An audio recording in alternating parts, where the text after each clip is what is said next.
everybody. Welcome to another round of Canje Plays, and today we get into the Isofarian Guard.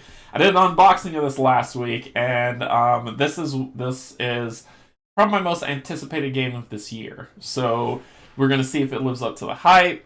You know me, I got to go through a couple playthroughs to see how this thing shakes out, to get the real feel for it. I'm not gonna get that from one playthrough. But what's interesting is the first time I played this game, which was when Steve from One Stop Co-op Shop, I see you there, Steve. Welcome. He brought it over and he just threw me in a scenario and let me play it. And after I played it, I was like, the fight was a little long, but then I kept thinking about the game and I kept like, I want to play it again. So I eagerly awaited for my copy to arrive, which was last week Friday. I did an unboxing then, and then read through the rulebook through the weekend, and had a bunch of questions for Steve on some play. But then I was like, all right, hit it, we're ready to go. So we're going to be diving into the playthrough of this game. It is going to be a long running series that I'll be doing, because I want to get the feel for it. And if I feel at any time that it's still not gelling or it's not living up, and I see if there are any cracks that I see there, I will mention those, and I'll do a review of it just to see how that stuff plays out. So anyway, for people who are just joining, welcome. You're always welcome. You got space on my table anytime you want. So before I begin, I want to say thank you to my patrons, my YouTube subscribers, and if you're neither, you never even want to even remotely hear from me, I don't care. I love you. Thank you and welcome as well. You've always got a place at the table to just come in and hang out. So I see Jess, what's going on? Kate, Steve, Andreas, eagerly waiting for your copy to arrive in Germany. That's awesome. Hopefully it arrives soon. I know Eric said that it's supposed to be shipping everywhere right now, so hopefully it'll arrive soon. See Mitch, been hearing a lot about this game, excited to see what it's about. It's a lot to be excited about. It's going to be going good. Don, looking forward to this one. Mine arrives tomorrow. That's awesome. Okay, so I want to let y'all know how this stuff, because I want to set expectations up straight out the gate. I love Forteller. I back Forteller.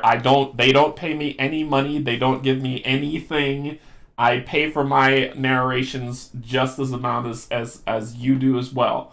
But I love their quality. I love their content. I love the stuff that they do. This was the first game that kind of got them out the gate for them doing for the first audio narration that they did was Isofarian Guard. So therefore, I'm going to be playing the audio narrations instead of you listening to my congested spring-induced pollen voice as we go through this. So the narrations are going to be run through Forteller. I'm a huge fan of their platform, and I think everybody should. I'm actually going to, after we switch down to the table, I'm actually going to divert to their site to show you if you want to pick this thing up and what else do they have to offer, because they deserve the props. They've earned it with the hard work that they do. So I'm gonna big them up. I'm gonna say, hey, you're doing this awesome job. Like I said, I paid for this copy that I have. I paid for Forteller my audio narrations.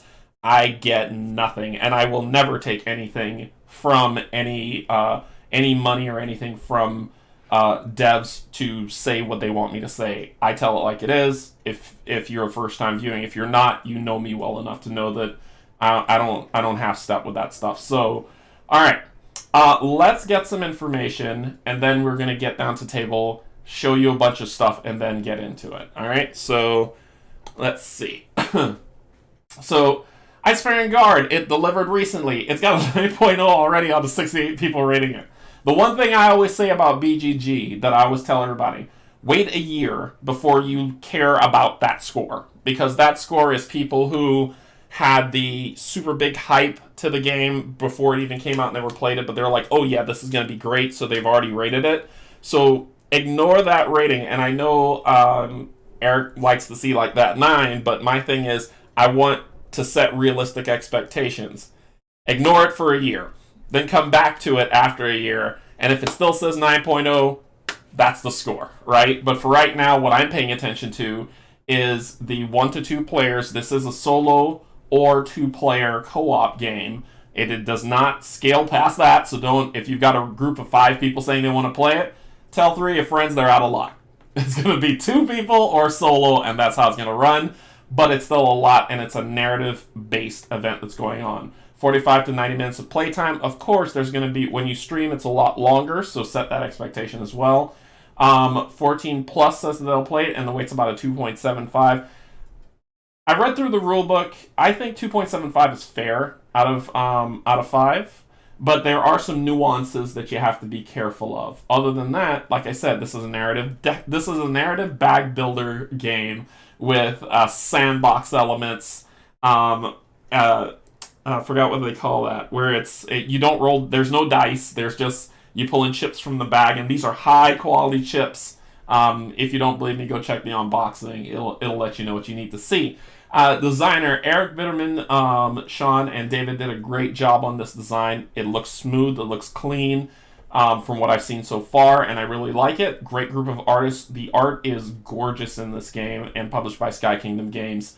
So let's get down to the table, but then I'm going to divert you for a second to look at some Forteller stuff to let you know how the audio narration and things are going to go. Alright, so this is it on the table. So you see I got the app already open here. I just got done watching the unboxing. Nice, Matthew. I hope you enjoyed it. So this is kind of the base setup. I got the neoprene mat. Now, I wanted to show the neoprene mat on a playthrough to start, but honestly, even with my table space, I need to shrink it down to the cardboard one that comes because the neoprene mat is huge, and it takes up half my table space. So I'm going to figure out some way to make this work with the rest of the game because more things are going to come onto this table. It is a table beast, but we will get into it, and I'll show you how everything works. Steve's in the chat to make sure that that I play it right, so he's going to be keeping me in check, and I appreciate it, Steve. So we're going to get into that. But before we do, I need a bigger table. I know. Could you imagine this on my first table, Kate? The first table I ever had was a... what was it? Was it a 3x3? I can't remember. It was like the tiny table that I had that I played games on, and it was crazy. Yeah, this map is very gorgeous. It's very gorgeous. You can run the digital map. Yeah, that's potential I could do that, but we'll get it sorted and we'll work it out. Christopher Love the Mets. Cool, I just got this game on Monday. The box is ridiculously heavy. You just gotta weight lift it. That's the thing. Get some squats in. They could have skipped on the weighted poker chips. Those are ridiculously heavy. Could be. Nah, I like the poker chips. I wouldn't have them change that. Because I wouldn't have them change that. I disagree with that one. That wouldn't fit on your own table. Alright, so let's talk for a second about the audio narrations that y'all are going to hear tonight. If you go over to FortellerGames.com, you will see this lovely, lovely website with this platform that amplify your adventure. What they do is they do audio narrations with ambient sound and everything. They have it for... I played it on my Gloomhaven Jaws of the Lion. I played through all of Gloomhaven Jaws of the Lion with Forteller, and it was fantastic. They have it for Frosthaven, Sleeping Gods. They have it Isofarian Guard, which is their first one, but they've got a large catalog of games that they do narrations for, right? And stuff that is coming up. So Kinfire, Sleeping Gods, Distant Skies, and more to come as there. So they've done Bard Song, Chronicles of Drenagor for people who are fans of that.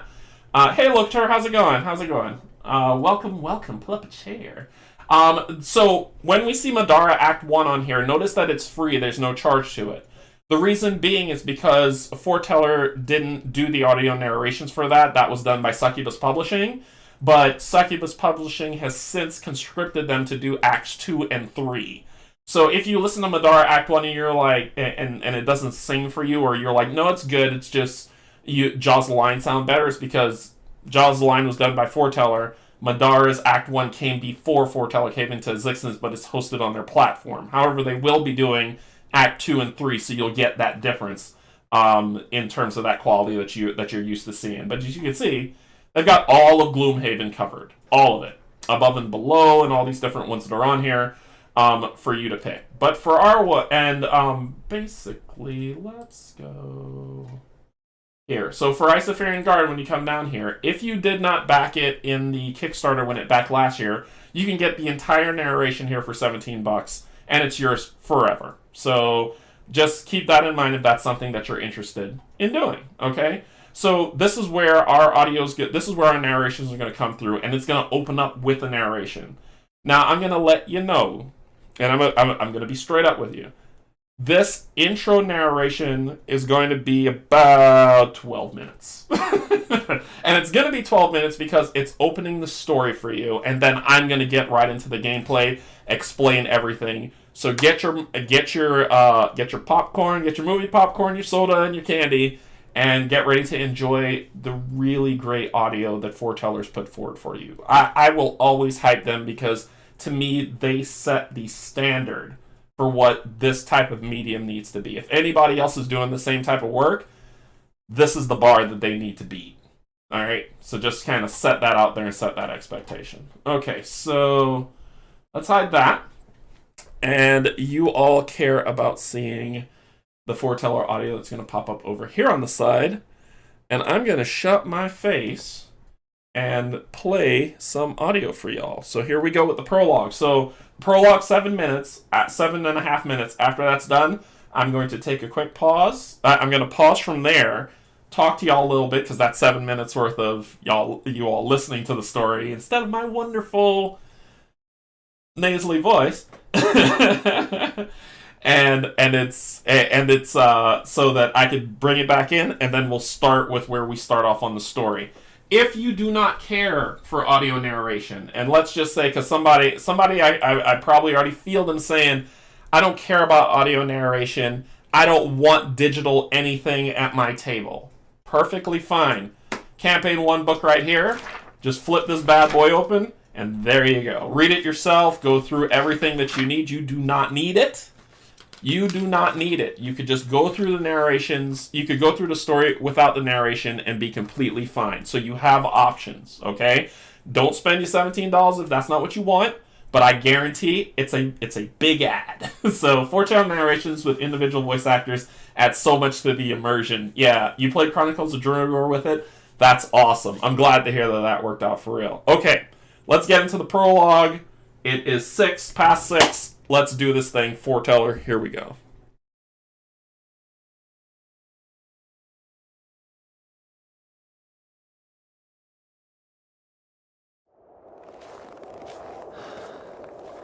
A cold wind bites into your face as you stare across the killing field. It makes your eyes water and then freeze, covering your eyelashes in tiny ice crystals. You close your eyes to melt the ice, and so you won't have to stare at the bodies. The Falmundians lay piled up in the narrow pass, where you and your fellow guards had ambushed them. A few soldiers had managed to survive the initial arrow barrage and attempted to flee, but they only provided slightly harder target practice. Even with your eyes closed, the images are etched on your eyelids. The surprise on the soldiers' faces, followed quickly by fear and panic. They hadn't stood a chance.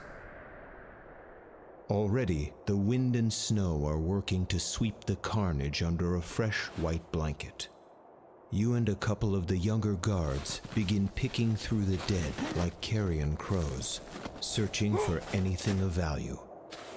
You brush the snow from a fallen captain, revealing a face that is far too young. Reaching into the dead man's pockets, you are rewarded with a folded piece of parchment bearing the broken wax seal of Falmund. Inside is a hastily scribbled letter in a script you can't read, most likely marching orders for the deceased squad. It feels odd to be holding the letter that sent its bearer to his doom. If the soldiers had been able to carry out their orders, it would be you lying in the snow alongside your brothers and sisters. You suddenly feel very tired. What is it all for? The senseless fighting, the waste of life. There is no meaning in it. With a sigh, you rise from the corpse and begin making your way toward Captain Grigory with the letter. On the way, you pass Pavel and Yana, who are busy rifling through another corpse. They glance up and notice the letter, nodding in approval, before returning to their grim task. Captain Grigory is deep in conversation with Vera, Catherine, and Karzan when you approach with the letter. The captain notices you and breaks away from the group. What have you found, Yuri? A letter on their captain, sir. Probably orders, but I can't make it out. Captain Grigory scans the letter and frowns. This is odd. It appears this group was not part of the regular army. They were a special detachment calling themselves Stone Hunters. What could their purpose have been? I have heard of these stone hunters, says Catherine, stepping forward. They have bought into their mad king's delusions about the Stonebound. Stonebound? You mean the rumors of people with magic powers? Yes, these Stonebound supposedly use special stones to give them magic powers. This group of stone hunters must have been tracking some poor soul when they made the mistake of crossing into our lands. Oh, it's all nonsense. Interjects Vera. The Stonebound don't even exist. What kind of fool believes in magic and fairy tales? What do you think, Carson? Do you have any insight on the matter? Carson looks down at his boots and inhales slowly before letting it out. He seems to be weighing his thoughts. A few moments pass before he seems to reach some decision. He looks up slowly and meets the captain's eyes. It's not nonsense. I have seen a Stonebound with my own eyes. Carson waits to be interrupted, but everyone is silent, waiting for him to go on. This was a few months ago. I was on a galley patrolling just off the east coast near neutral waters. We had been out for about a week, and we were just making one last run of the coastline before returning home, when 5 Falmund ships came out of nowhere. They had been hiding in a cove, waiting for us. Before we could react, they had lobbed a ball of burning pitch right at us. Captain, I knew in that moment I was going to die. I could only stare as that ball of fiery death got closer. It was a perfect shot, and then it was gone. I couldn't believe my eyes. We all looked around to see what had happened. Someone pointed up at the cliffs above us. There was a lone girl standing there. I didn't get a clear look at her before she... What? What did you see? Well, sir, she jumped. She jumped? Yes, sir.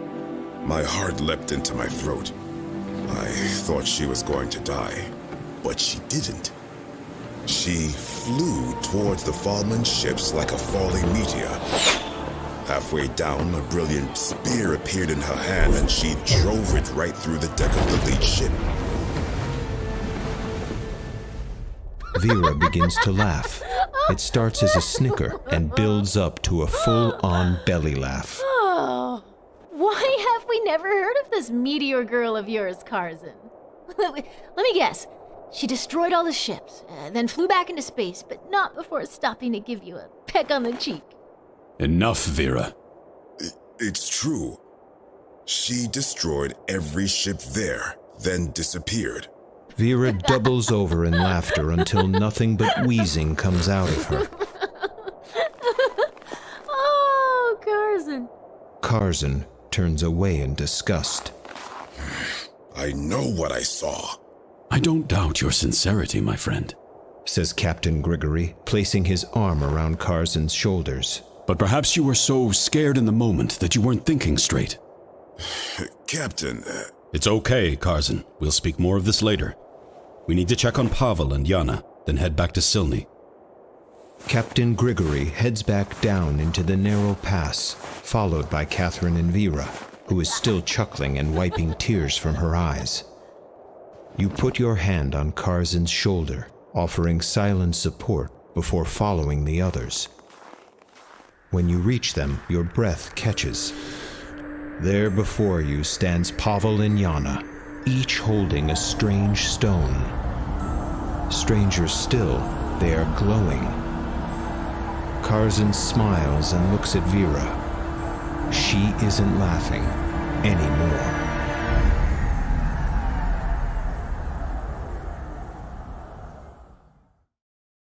That was awesome! That was awesome. That was awesome. So then we flip over and we start on our campaign setup of what we're building into. So this is campaign 1 begins. It's kind of like this tutorial that you're going to walk through, but it begins with Gregory as the solo play. Now, when you play the game going forward after the tutorial, you will always control 2 of the Isofarian Guard.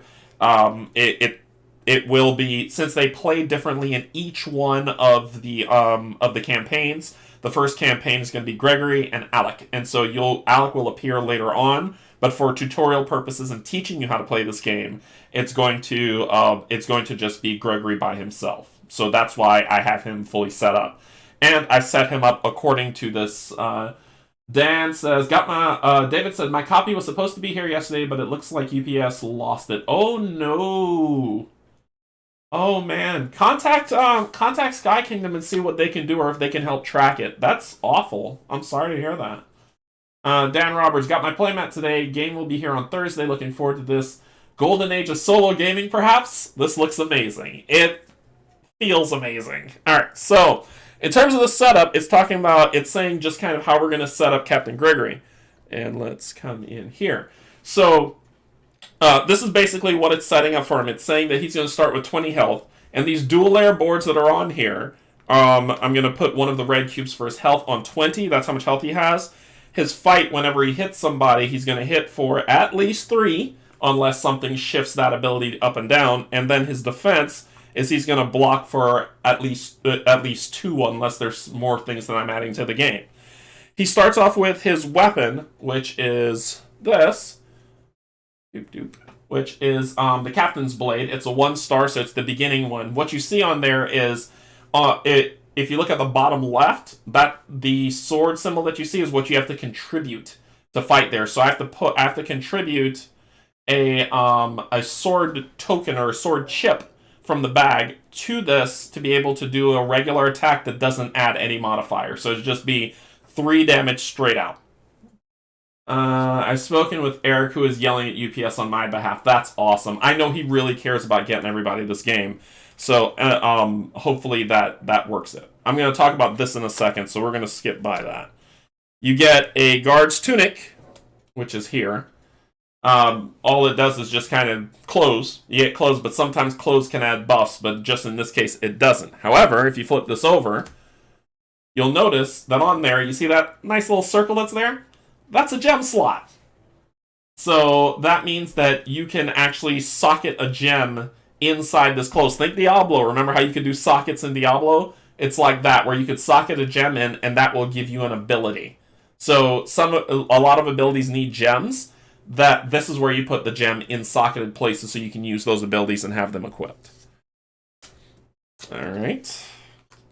Then you also start off with a healing potion. And that healing potion is a one-time use.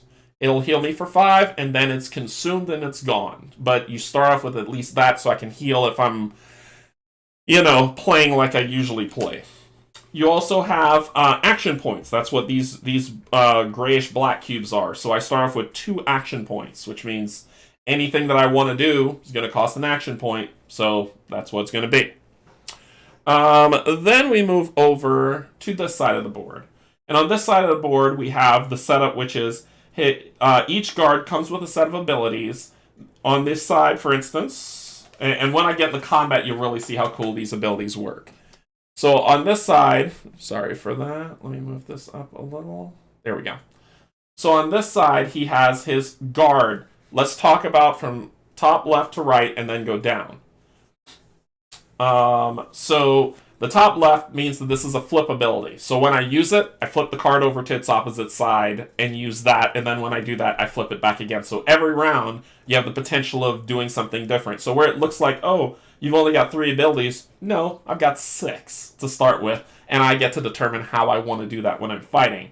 The P is the primary ability. So that's what you start with. That is what so whenever you set up your character or after you finish combat or everything, or anything, you set it back to its primary state, which is guard. Alright, so that's the top. As I said, when we get into fighting, you'll see all this gel through. The bottom part of now we get down to the lovely art that's there, and then below that, you see that symbol of the shield? That's what you have to pay of a chip to be able to use this ability. And on the right side of there, you see that that grayish-black cube. That's your action point. So it's going to cost a shield chip and an action point to use this ability. So it says, while active, I gain +1 to shield, and add a green shield token to Gregory's bag. I struggled with this for a while, but this is one of the things that I had to talk to Steve about, because he was saying something happened in the art design that was going through where it looked like it's a black chip, but it's actually a green chip, and green chips are temporary chips. Okay, so once they're pulled, they're removed. But as long as they're in your bag, they're in your bag. So it will add one of these green chips to my bag. Also, you'll see that it says chain. So if this is not the first thing I do, let's say the first thing I do is to be able to do an advance, right? Then I decide to do a guard after the advance. That means that I get to add a green shield chip, and then I chain it, because I'm chaining it off of advance, to add another green shield chip to the bag, which is pretty darn cool. After the turn ends, or the round ends, I then flip the card over to its other side ability, which says it's my secondary ability. That's what the S stands for. And now this ability, called Take Cover, costs 2 shield chips to use and 1 action point, and says, while active, I gain +2 to my shielding. If it's the second thing that I do and it chains, it gives me a temporary action point that I can use. And it stays for the entirety of combat. It's not like a one-time thing that goes away.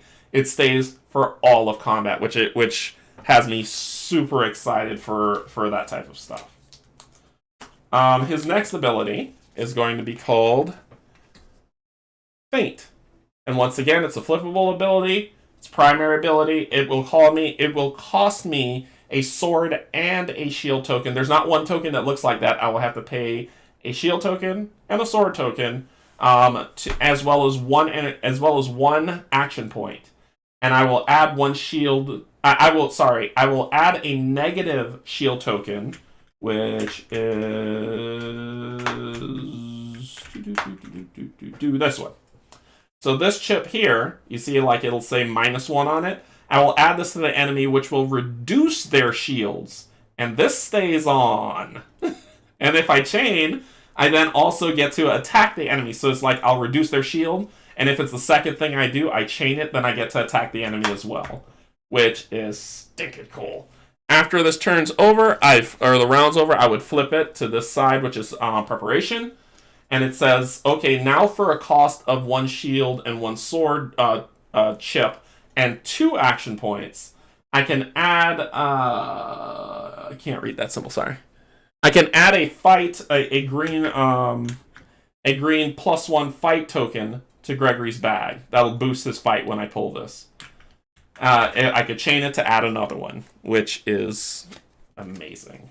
I'm sorry, I'm really amped for this. I just want to show y'all as much, especially if people are not sure, they haven't read the rule book, or they got some questions. Steve's here in the chat to answer it, and I'm showing you as much as I can right now. So for the advance ability, primary ability, right, it's a flippable card. It costs 1 sword token and 1 action point. Add one green sword token to Gregory's bag, and if you chain it, you get to add another one. So building up that fight. You're not excited at all here. Ah! Alright, so when we flip this over, we get, this is the one that I really like, Critical Strike, which is a secondary. You spend 2 swords, 2 AP, attack 1 enemy for +2 to your hit. So with Gregory, I'd be attacking for 5. And then if I chain it, I would do the attack, and then draw 2 chips from Gregory's bag, to 2 more chips to fight with. So this is a big, heavy hit and attack that he has. Now, I'm going to go, we stopped at a certain point, and I'm not going to explain this until I play the next audio, because that'll explain why I have this. Okay, so we're going to pop back up, and then we're going to go into, chapter 1, and we're doing the mountain pass, and that's where we're going to start, okay? Gregory starts over here. Did I go to? There we go. Gregory starts over here on space 28. this node 28. I'll explain these nodes after we go through all of this, so it goes through. Critical strike, aka Gamma Slam.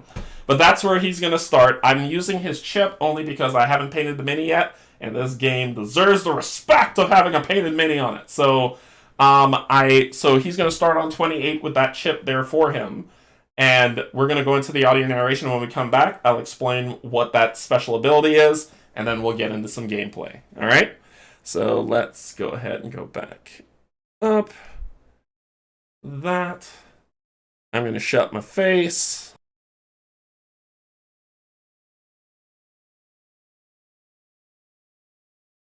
And at some point, the app will respond. There it is. Okay, here we go.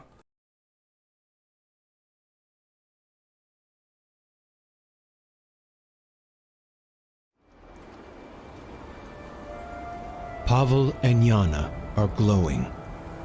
You blink your eyes, but nothing changes. They just stand there, glowing. Stonebound. The word forms in your mind. You immediately begin scrambling for other explanations. A trick of the light, a hallucination, anything to explain how two people can be standing right in front of you glowing. Captain? Yana's quiet voice pulls you out of your thoughts. You look up to see she is staring at you. What? Your voice catches. You can't seem to remember how to speak. Captain? It's okay. Everything will be okay. She smiles and places a small stone in your hand. Time ceases to exist. You are surrounded by an immense presence that threatens to overwhelm your senses. Pieces of your life flash before your eyes. Your father teaching you how to string a bow, fishing for striped fish through a hole in the lake ice, laying in the loft as mother's stories fill your head with wonder each night. You also see darker things. Stealing a chicken from Brother Fenn's yard, bloodying Carl's nose in a childhood fight, the terror of your first battle, the face of the first soldier you ever killed, just a boy whimpering for his life as you struck, again and again, trying to silence him. You look up and see a vast darkness stretching out before you. Tenebrous. It rolls over you like a fog, burying you in shame and regret. Suddenly, a voice calls out to you from beyond the chaos. You turn to the voice, and the darkness is shattered. You breathe in, out, and everything is okay. When you finally open your eyes, your guards are all around you. Pavel, Yana, Catherine, Yuri, Vera, Karzin. You look at each of them and see that you are all something more now. Stonebound. The word comes to you again. In the back of your mind, the voice is still there, speaking to you, guiding you. You sense that it is calling you to a valley, the Valley of Lux. Guards! Your voice is odd in your own ears. I know not what is happening, but I know that nothing will be the same again. Your words seem to break some strange spell, and time resumes. I can see that you all have experienced something like what I have. While we have been fighting our petty wars, a great darkness has come upon us unseen. Your guards are silent, no doubt reliving their own experience with the enveloping shadow. But fear not, for there is a mighty presence who guides us now. At this, your fellow Stonebound look up hopefully, and there are even a few smiles. We can all hear the voice calling us to the valley, and I wish to go. But I feel it is my duty as captain to warn the king of what is coming. You continue before there can be any objection. Karzin, you are the most experienced guard here. I want you to lead everyone to the valley, while I travel to Silni. If I can make the king see the truth, we can strike a mighty blow against the shadow. Karzan looks at you intently. Captain, I will do my best, but I can't help thinking you're making a mistake by trying to convince the king. Perhaps, but I owe it to the people of Isofar to try. They must know that the Stonebound are real. When I'm done, I will meet you all in the valley. You give one last look to your guards, your fellow Stonebound, before stepping on the road to Silni.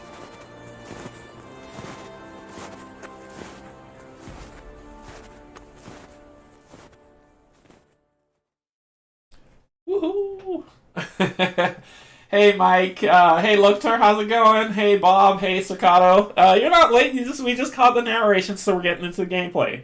So, what I put up there was the stone that you put in your hand, which was a garnet. That garnet gives you a really cool ability called Cross Slash.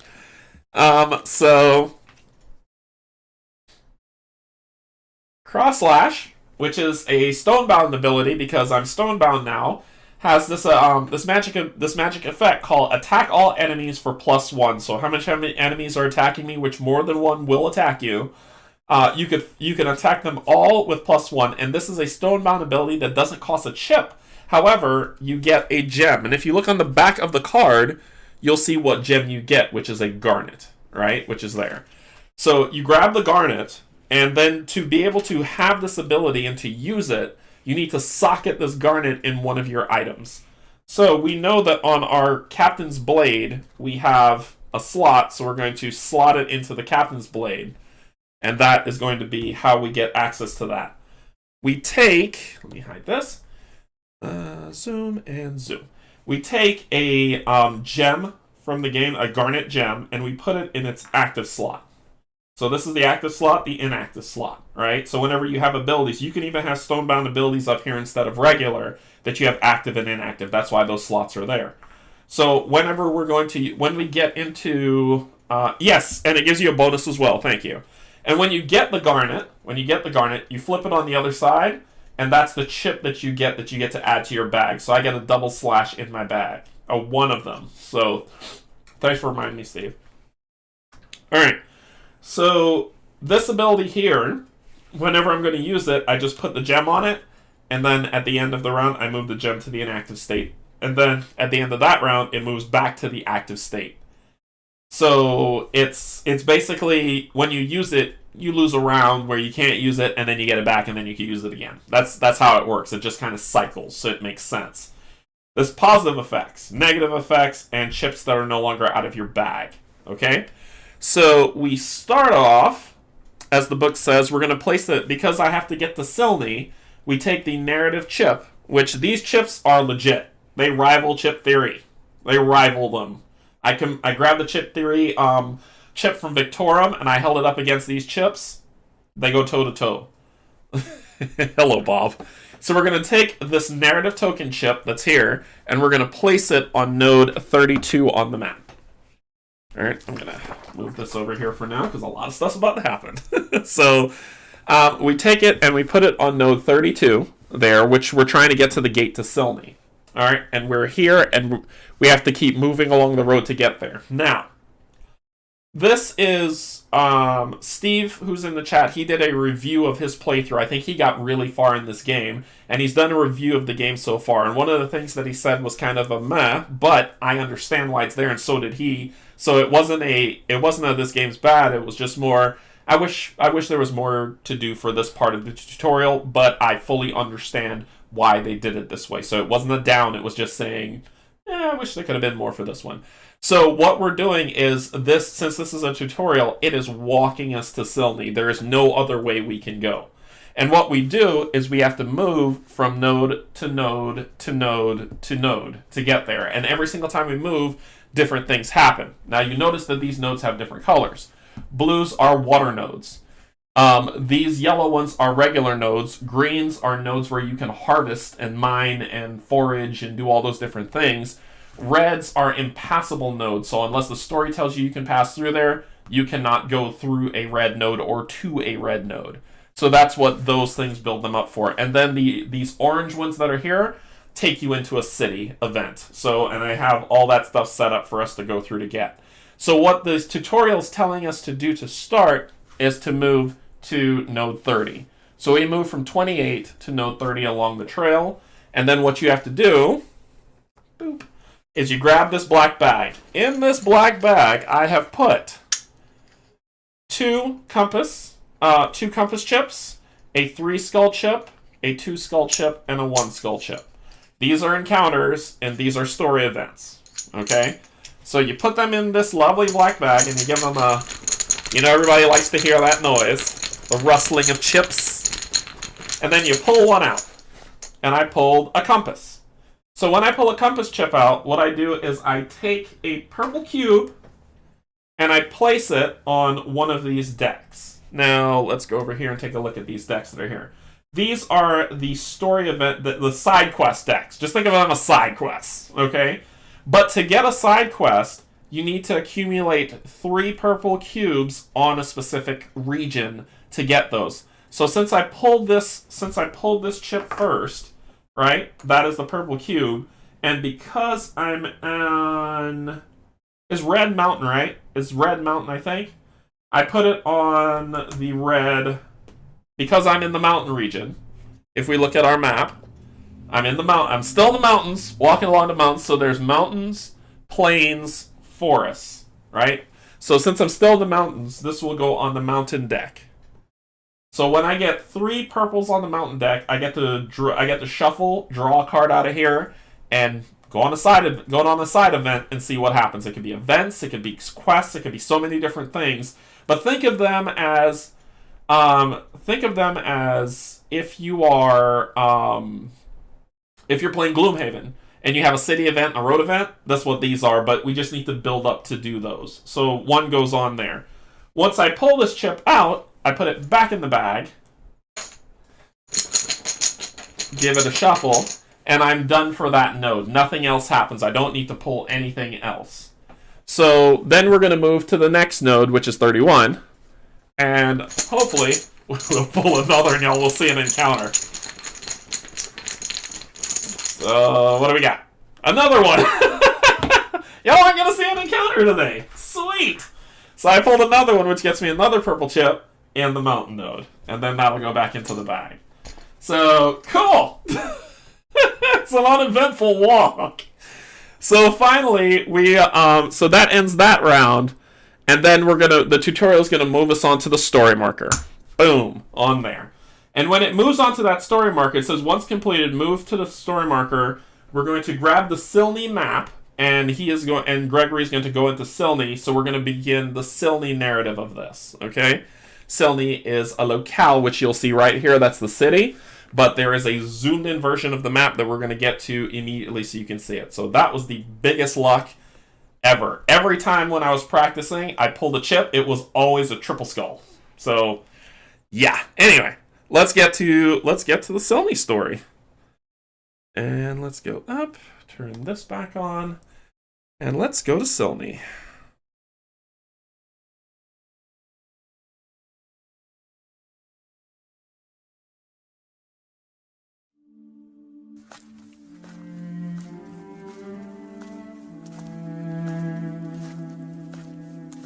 You round the final bend in the road and see the walls of Silney standing before you, cradling the city beneath the sheer face of Mount Ural. You never cared much for the bustle of city life, preferring the company of a few good soldiers and the peace of the wilderness. Still, it has been a long day, and a soft pillow beneath your head would be most welcome.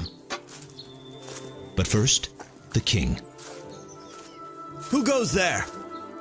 The familiar face peering down at you from the wall is wearing a lopsided grin. You know exactly who it is, Alec. With you guarding the wall, I'm surprised Falmund hasn't already taken the city. It's good to have you back, Captain. Open the gates!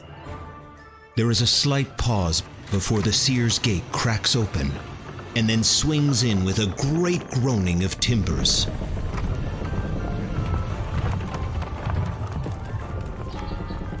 when you step through the gate, Alec is there to meet you. Where to, Captain? The barracks or the Raven's Beak? Neither, I'm afraid. I must speak to the king immediately. The smile drops from Alec's face. So you came upon trouble on your patrol then? Yes, trouble and something else.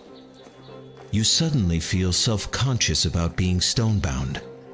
You determine not to say anything until the king is notified. I see. Keep your secrets then. Let's get you to the king.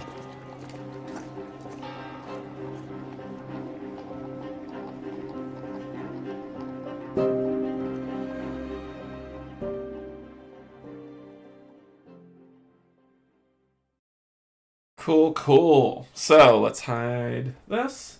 Welcome to Silney. So, this is where we are. We are going to have our chip on gate. Let's see. Move Gregory's chip to Silney Castle Strigg. Proceed to page 7 and read chapter 1.3. So, we're at 1.3. So, we immediately walked from the gate all the way to Castle Strigg. And we're meeting with the king right now. Ooh. It's my iPad being weird. Okay.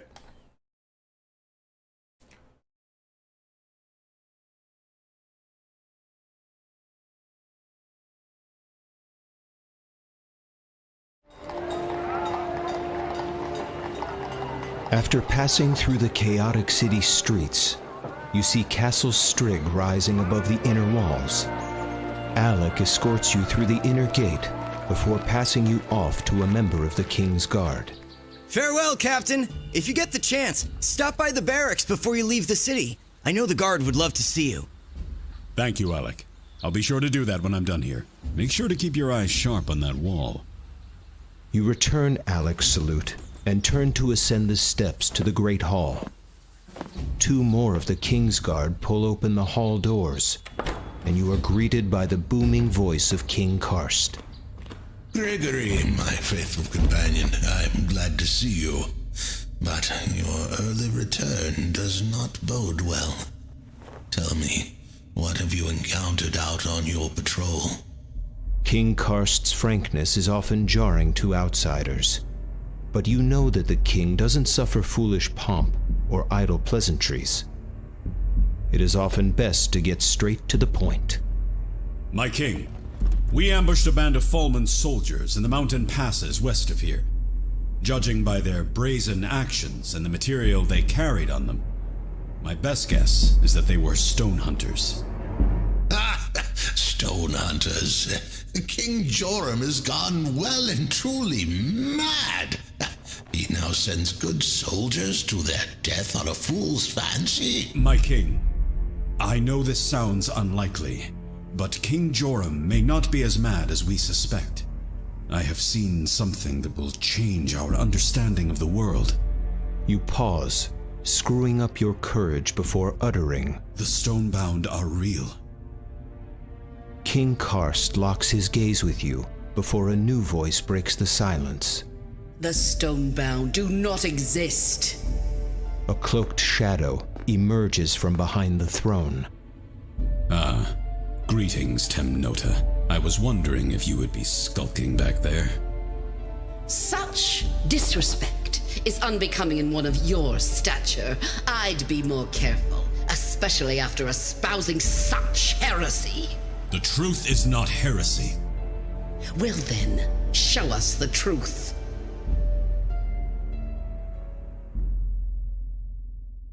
Heresy. Alright, so this is an interesting event that we have to choose. So either A, choose a path. We're going to prove to Temnota that you are stonebound, to which we'll proceed to page 9 and read chapter 1.4, or speak to the king privately, to which we proceed to page 12 and read chapters 1.5. So, I don't like her. I don't like her, and I feel I need to kill her. However, I believe, Steve, if I remember correctly, on your playthrough, you talked to the king privately. I believe that's what you did. And if anybody watched Rolling Solo play a couple years ago when he first showed this, he did the other one. So for me, I don't like her. So I'm going to prove to the king that, prove to her that I am stonebound. And I'm going to showcase this for the world to see, even though I know how this is going to turn out, we're going to prove to Timnota that you are stonebound. Let's do this. 1-4. Here we go.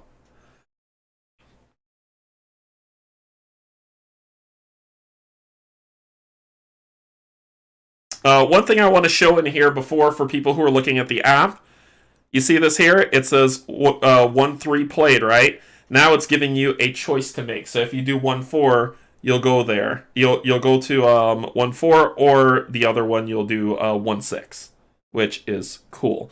So we're doing. So we did our choice. We're doing 1-4 of our decision.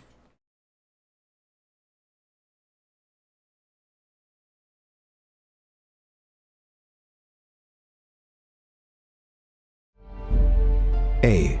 Prove to Timnota that you are stonebound. B. Speak to King Karst privately.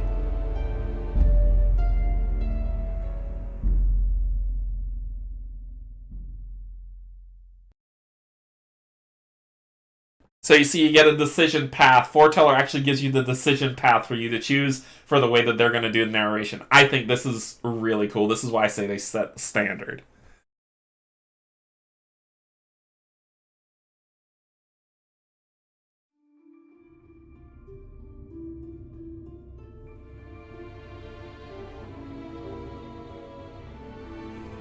You hold your sword aloft, and it emits a faint glow. It seems to gather in the shadows from the room and absorb them into the sword. As the shadows disappear, the sword grows brighter. Simple tricks for fools, Sneers Timnota, but you can see that she is visibly shaken. You make a mockery of our way of life, and will bring ruin on us all. Sire, you know that King Joram will bring all-out war to us if he even suspects that we have found this power. King Karst sits stunned on his throne. He stares at you as if seeing you for the first time. Who are you? Timnota raises her voice again. Sire, we cannot afford to go to war over one delusional captain. Captain Grigory has proved his heresy by his own actions. To claim there is a power other than that given to us by Uvadet is blasphemy worthy of death. As Timnota speaks, the sunlight streaming in through the windows dims as if a cloud has passed in front of the sun. King Karst stirs slightly, but his eyes also seem clouded over. He finally lifts his gaze and speaks to you. You must leave these lands. Sire, this isn't you. Timnota has poisoned your mind. That's enough from you. Guards, you heard the king. Captain Grigory is hereby banished from Isofar. Take him away. The King's Guard steps in to escort you out of the hall, but just before you leave, King Karst seems to recover slightly. You may take any provisions you need from Fort Strass. Timnota's eyes widen slightly before she narrows her gaze to give you a withering stare. Be safe, Captain Grigory.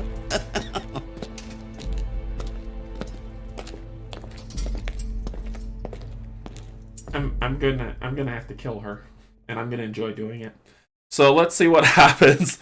Place a narrative chip on Silny Rhinox Square. There. Oh, sorry. That's in the way. Silny Rhinox Square. Move Gregory...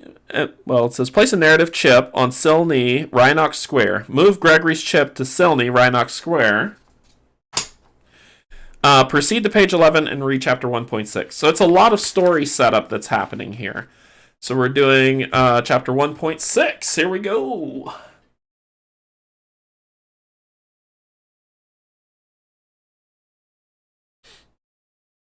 Let's see. Come on up. You can do it. Alright, so we're going Silny Rhinox Square. There we are.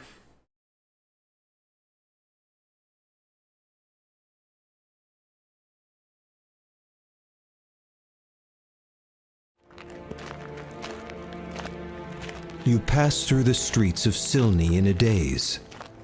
There is no doubt that Temnota and the Circle of Seers have been thoroughly corrupted by Tenebris. Your heart aches for King Karst, but you can only hope he can resist Temnota. Perhaps you can rally support from the guards at Fort Straz. Maybe there are some there who would listen to their old captain, even if he did claim to be stonebound. Lost in your thoughts, you realize you've wandered into Rhinox Square, the bustling center of Silni. The crowd is thick and noisy as merchants call out to potential customers, and people weave around the heavy carts rumbling along their routes between warehouse and stall. Out of the corner of your eye, you happen to catch a glint of steel. You instinctively raise your arm to block the blade, but the attacker scores a small hit on your arm. Temnota certainly didn't waste any time. So I'm going to kill them, and then I'm going to kill her. Gotcha. Okay, so we are at our combat point. So you get to see some combat now. Let's hide this for a second, and then let's go back here. So you get to see combat's going to happen. So it says, battle event. Place a 2-star Seer Assassin and AI deck on an enemy dashboard in slot 1. Begin battle phase. Oh, wait. It says, Gregor loses 1 HP. Move his cube on a health track. So he scored a hit on me. So therefore, I lose 1 health, so I'm down from 20 to 19. Alright, so let's go ahead and slide this map, slide to the left. Now, this is the AI board, and this is the one thing that I really, really enjoy about what I was seeing when I was thinking about it. It says put a 2-star Seer. This is the 2-star Seer. So 2 stars. Hey, look, it's got 2 stars in the top left. Alright, it's his base fight. And he gets a board build up just like we do. So his base fight is 3. His base shield is 2. He's got 3 AP, or 3 action points. And his health is 15. So 10 and 5. Right? So I built that out on the board. So you can see his health, 10 and 5. And it goes all the way up to 100 if you need to. His fight is 3, his shielding is 2, and we're going to take this lovely character card, and we're going to put it right here in that slot. Then he has this 8-card AI deck that tells what he's going to do or how he's going to attack us. So we're going to give these Yawn Shuffle, because you know we shuffle for shenanigans around here, and we're going to get into some combat. Alright, here we go. So we'll shuffle these up. That is the combat deck, and then we begin battle. So let's zoom out and let's talk about how battle works. So, how battle works is I have my bag of chips that I start with. For Gregory, he got the double sword for the garnet that he had from his stonebound ability. He has 3 swords, 1, 2, 3, and 2 shields. That is his starting stuff. So what you do when you play this game, how combat works, very, very simple. How many chips do you pull out of the bag? How much active AP do you have? Not exhausted, active. So I have 2 active AP, so I'm going to pull 2 chips from the bag to start my combat. So we're going to go around in here. 1 chip, double sword, next chip, a sword. A lot of fun stuff going to happen here, folks. So, I can, if I need a shield, if you don't, like, let's say you need a sword, but you didn't draw any swords, you drew 2 shields. You can convert 2 shields into a sword, and you can convert 2 swords into a shield if you need to, into 1 shield. So, let's build up this round. First round, what I'm going to do is I'm going to convert this into a shield chip. I'm going to play it on guard, spend 1 AP to add a shield token, a temporary shield token to the bag, and then I'm going to spend the sword over here on advance, spending that AP to add a sword token, and because I chained it, I add another sword token to the bag. that is my go. I probably should put some damage on this guy. I'm going to do cross slash as well using my Stonebound ability. It's not really going to do much but 1 damage. I need to do bigger than that. Let's not use it yet. So that's going to end my turn. And if you ever want to know the combat round, there's this helper that's on here that's doing it. All this stuff that's on here, I've just did basically the majority of that. So then it's the enemy's turn. All we do for the enemy's turn is we check if there's any evasion chips that they get. There isn't, so then we draw the first AI card. And then we just read from top down. So, Seer Assassin. So it says, choose target, the person with the lowest health. That seems to be me. And if you're tied for lowest health, the person with the aggro token. Well, since it's only me, I have the aggro token. I just haven't put it out for me to use. So then he's going to attack. Ending blow. Ooh. He's going to attack me for using all 3 of his energy to do +4 to his fight. So his fight is 3 + 4, 7 damage. So he's going to do 7 damage. However, I've got 2 + 1 from here, so I have 3. So he's only going to do 4 damage to me, which is still ouch. 1, 2, 3, 4. So I'm down to 15 health. And then it just says end turn. And that is the end of his turn. That's how easy the AI is. And then you just kind of go, after you do that, let's do it after the enemy's turn, then we do cleanup. So cleanup says, discard all chips from enemies if they have any chips on them, except green evasion chips. Discard all chips from guard ability and flip those guard abilities of the abilities that you use. So I used guard, so this will flip. I use advance, so this will flip. And those go to the exhausted pool, right? The only way that you can refill your bag is either to take a damage to refill your bag or drain it of all the chips in it, and then you get to refill it for free. So discard all chips, positive and negative if that happens. If we use the ability, we would use that. And then we go on to round 2. Simple enough. Battle combat moves simple. So now I would move these up. I was supposed to do that beforehand, sorry. And I'm going to draw 2 more. So 1. Oh, now look at this. So I drew a green chip. Green chip does not count towards that. It has to be a black chip. So basically, I got to draw 3 this time. I drew 2 swords and a shield. Well, I mean. Oh, what can I do? If I didn't use this, I could have done that and then done that ability, but that's a shame. Okay. So, you hit me for a lot, and I didn't like it. So what we're going to do, my friend, is... yeah, let's get some attacking going.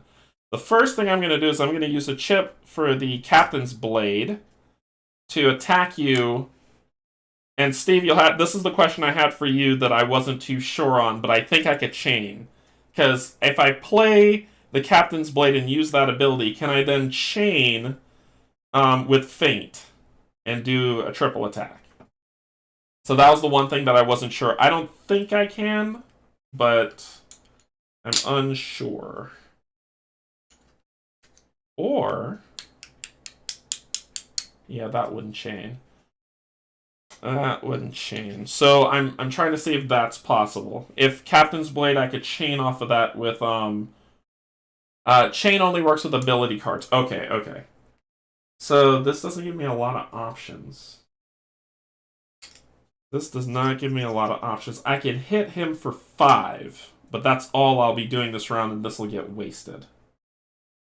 So I don't think I want to do that. Here's what I'm gonna do. Here's what I'll do. I'm going to spend these 2 on Feint. Spending 1 of those. And I wish I had 2 more shields, but that's okay. I'll spend this one on a regular attack. So, regular attack does not cost AP. But this one does. It says, add a -1 shield to you. So add a -1 shield to you. I didn't chain, and then I'm going to attack you for 3. So your shield actually goes down. It's 2, -1, 1, and I hit you for 3. So you're going to take 2 damage. 1, 2. Then, since your shield's already low for this round, oh yeah, we're going to cross slash for a +1, so I'm hitting you for 4, so you'll take 3. 1, 2, 3. So you're at 10 health.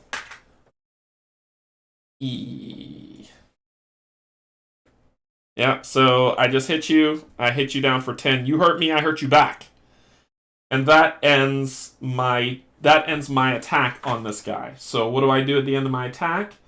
Let's see. I refresh AP.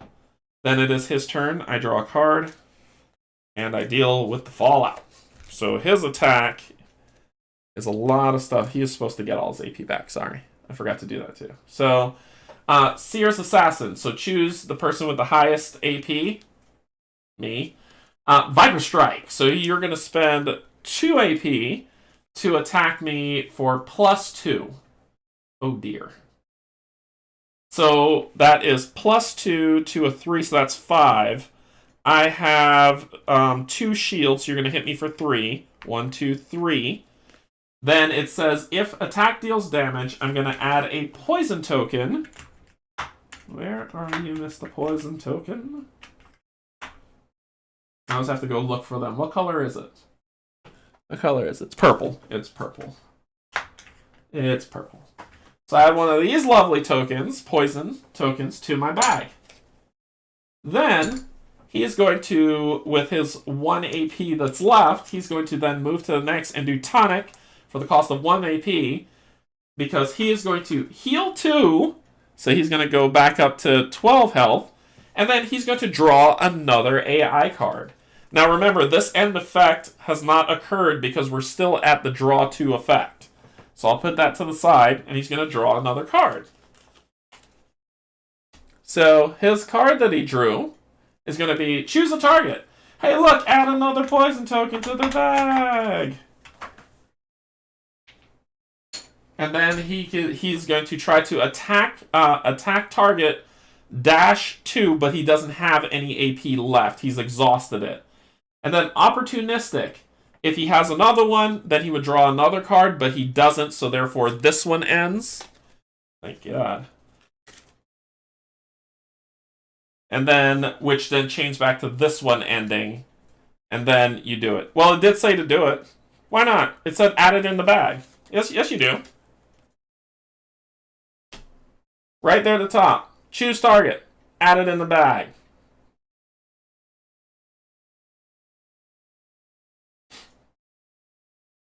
Oh, it's looking for poison in the bag. I thought it was saying add it to the bag. Okay, thank you. I'm Steven the game. Let me get that out of there. Get out of there. If anybody has poison in their bag. Gotcha. Thank you. That would have been harder. Okay, so then we, what do we do?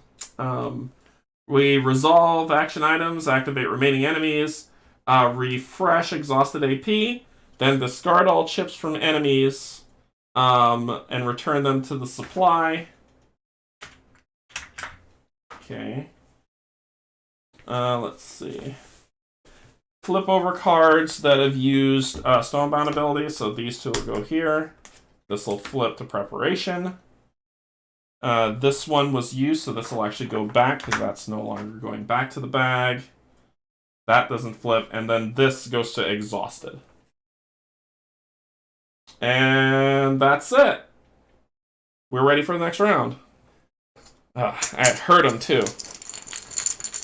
Hey Kim, hey Baron, home to enjoy the awesomeness. Here we go. 2, 1, sword. 2, not poison, not poison. 3, not poison, not poison. Alright, that'll work. That'll work. So remember, green, we keep going until we get 2 blacks. So I cannot chain off these things, people.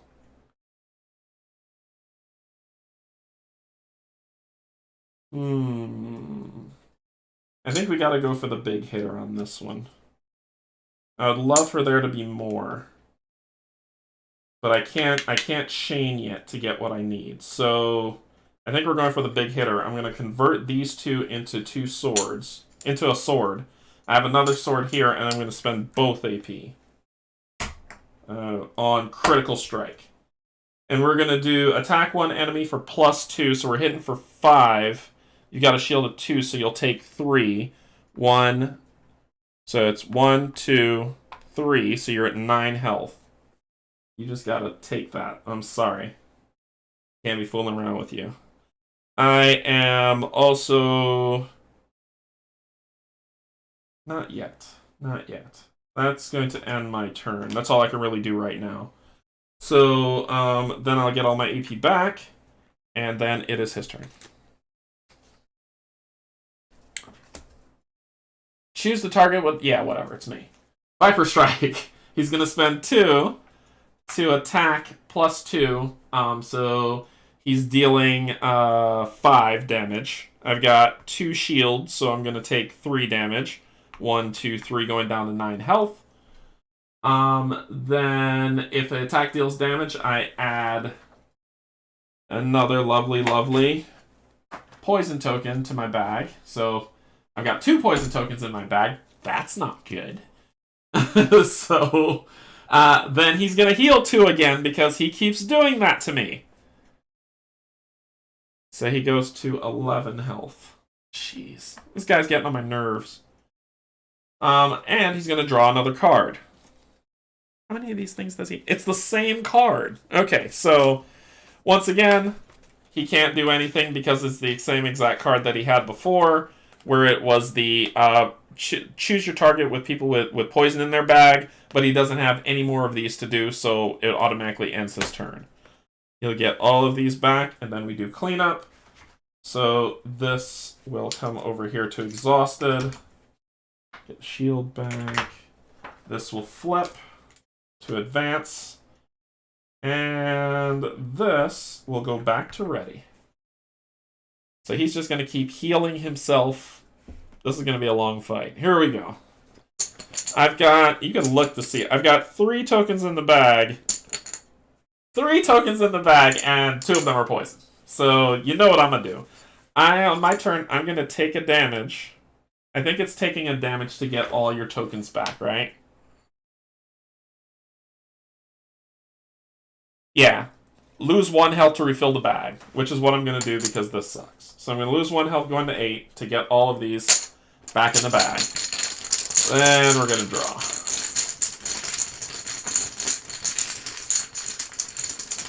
I'm going to consume this health potion. I'm gonna consume this health potion. So I'm going to use it, flip it over to gain 5 health. 2, 3, 4, 5.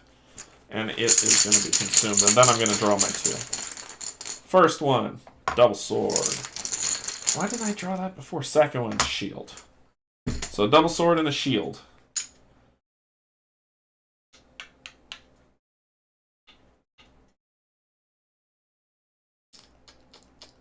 It's just never enough. And you can't split this up. I can't say that this is 2 swords. This is a double sword. So if I use this, I'm going to be using it in total, not split up. It would be great if I could split those up, but I can't.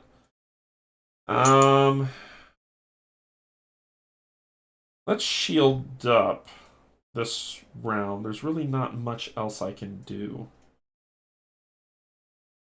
So let's shield up this round. While active, I'll gain +2 to my shielding. So let me do my temporary. I'll use blue for my temporary, so my shielding is at 5. And it looks going to cost me 1 of those. And that's all I can do. I can attack him with cross slash, but I want his shielding down, which means I need to flip take cover before that happens again. So that'll end my turn. His turn. That'd be me. Disrupting Dagger. Spend 1 to attack +1. So you'll be attacking for 4. So you're attacking for 4. My shield is at 5. You do no damage. Then it said discard 2 sword chips from the target's bag. That's not even on a hit. Yuck. Is that discard exhaust? I believe that's exhaust. So discard 2, Disrupting Dagger, do that. Discard 2 chips from the target's bag. And then he's going to use swiftness, where he's going to gain a green extra chip for whatever terrible thing he's going to do to me next. I'm probably going to die. My shield is 5. I got a +2. Oh, sorry, that's attack. My shield is 4. Sorry. It would have done 0, not 5. My shield is 4. Sorry. I was looking at attack. My shield is 4. But I still blocked all the damage because he hit for 4. So that will end his. He'll get all his back. Then we look at abilities. These will exhaust. This will flip. Okay. I need to start. He's really whittling down these poisons in my bag. I'm gonna draw a poison. Let's just get it out of the bag. Isn't this a tutorial? Hey, look! So let's see what happens when I draw a poison. Added from guard or enemy ability. When drawn or placed, the target immediately loses 1 HP. So I go down to 12. And that happens there, but it doesn't stop me from pulling. And I don't believe it counts against my pulls. Hey, look! The other chip! Look at that! Lose another health. I'm a dead man! Alright, so let's just grab what's left in the bag. There's nothing else left after that. So I've got... Tutorial is kicking my butt. So I got 2 swords and a shield. Okay. So... what can we do? We can do something. We can set ourselves up for next round. So what we're going to do... Yep, we're going to set ourselves up for next round. So we're going to do shield and an AP, sword and an AP, and this don't cost no AP. So let's do that. So Captain's Blade doesn't have an AP cost, so therefore we'll be able to spread these out. So shield first, which I will gain +1 to my shield. This would go away, so +1 to my shield will put me at 3. I will add 1 shield to my bag. This is why I'm doing this. And then sword, I will add a sword to my bag. And then I'm going to add another sword to my bag because I chain. Then I'm going to attack for 3. You've got a shield of 2. So you'll take 1 damage going down to 10. Then I'm going to cross slash your behind for... or should I wait? No, let me wait until I lower his shielding. Then I'll cross slash him. Because I'll do it for 4, but I'll only hit him for 2. Let's do it now. I'll cross slash him now. So therefore, I'll attack all enemies for +1, so that's a 4. But you got 2 shields, so you're going to take 2, so you're going to 8 health. If you heal yourself, I'm going to be pissed. Okay, so get my AP back, then it is his turn.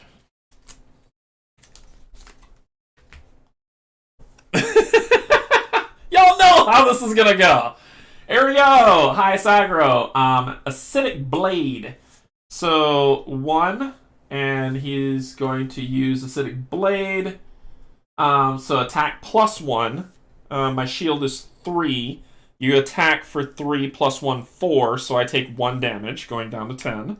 And then it says add. I'll just go ahead and put these 2 back in my bag. I'll just go ahead and do that. Add 2 to the bag. Let's just go ahead and shove those back in the bag. I'll end this turn. Okay, so this will flip. This will flip. This will go to exhaust. This will be returned back. Oh, hey, G. It's 4 a.m. in 4 a.m. in the night here in India, and I'm watching you. Well, thank you. Welcome as well. All right. We know that when we pull from this bag, it's going to be everything. So I could either take a damage. I did add 2 poison to the to the discard. Yep, because they go back in to the discard. Thanks. Purples are permanents. Yeah, purples are permanents. So, I know that if I pull out of here, I'm going to take 2 damage. I know that. I can take 1 damage to potentially take 4 damage. So, what do y'all think my odds are here? And I think in here there's 2 swords. What do I have in here? 2 swords and a shield. That's not enough to do what I want. I'm gonna run this. I'm gonna try this out and see how this works out. I'm gonna take a damage.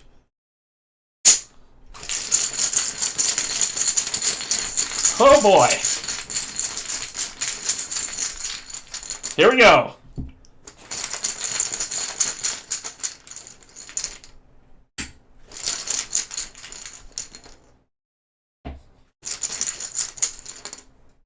So that's 1.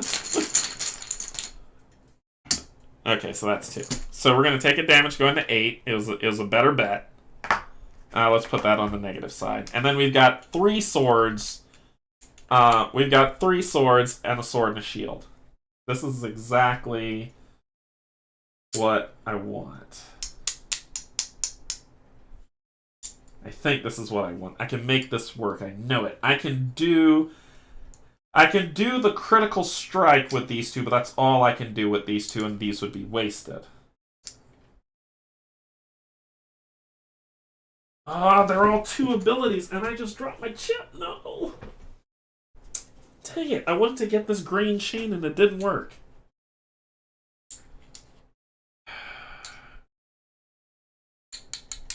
I wanted to get this green chain and it did not work.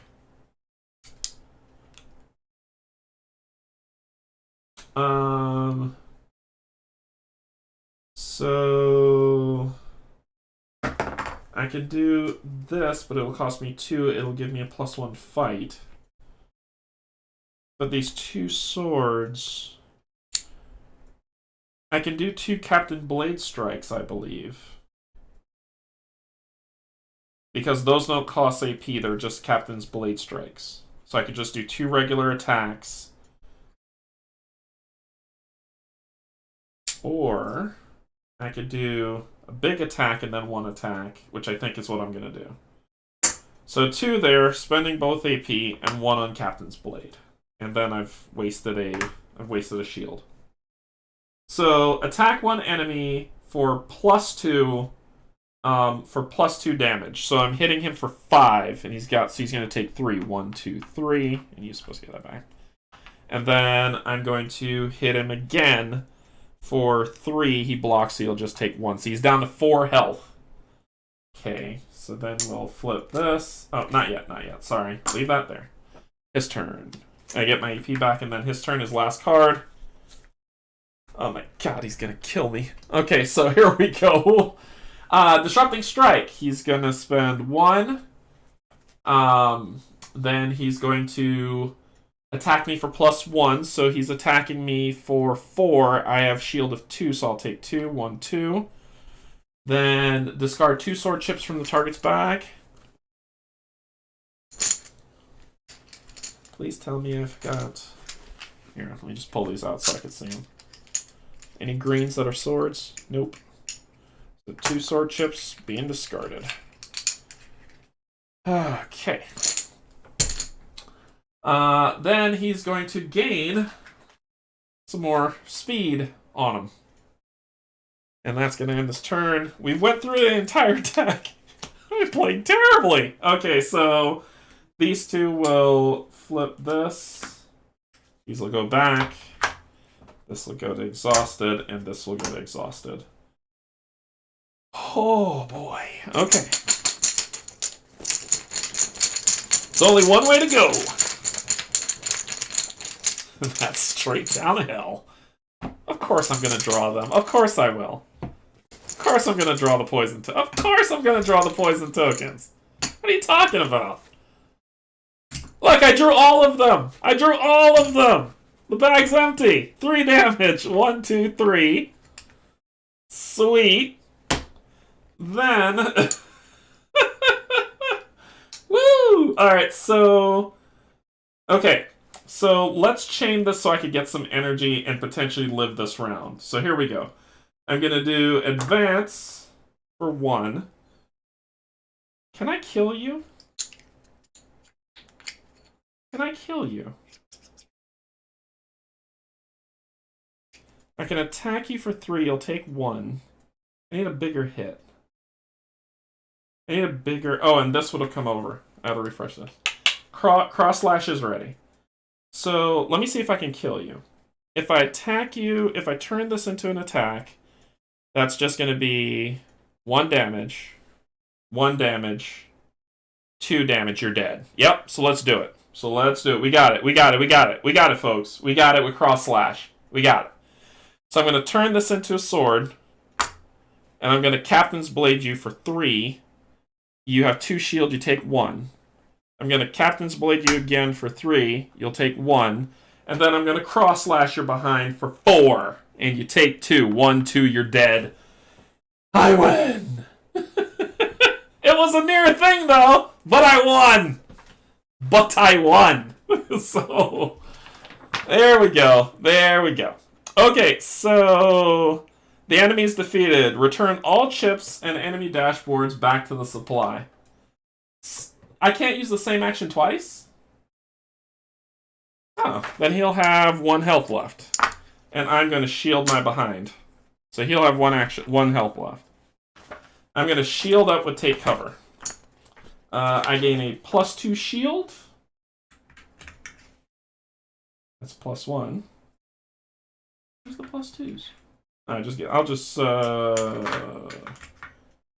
While active, I gain +2 shield. So I'll be at 4. And I didn't chain it, so I wouldn't get that. I did hit him. Oh, did I miss somebody's question? Sorry. What was the question? Adam, you play a lot of games. You play a lot of games I think I'd enjoy it or do own. Any chance you're near south side of Chicago and we can get some games in? I live in North Carolina.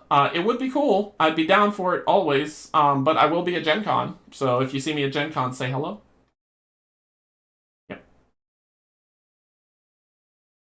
So I will be at Gen Con and UK Game Expo. I might die. He's got 1 health left, and there's nothing I can do about it. So let's see what's going to happen. So I got my shieldings at 4. I've got 2 health left. If he hits me for 7, I'm dead and defeated, and there's nothing I can do about it. And Steve just ruined my fun. Okay, Steve killed me. If I'm dead, because you know the rules have to be played properly. So we'll shuffle these up. If I pull Ending Blow, I'm dead.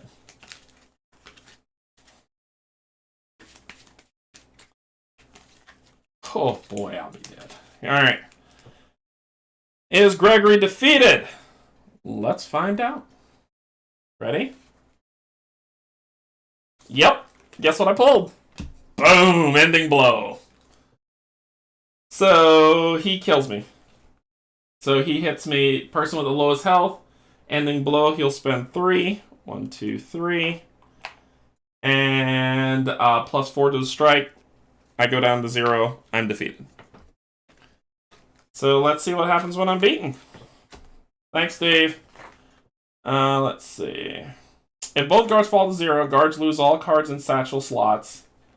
All sills loss, all luxes loss. Remove all green and negative purple chips from the guard's bag.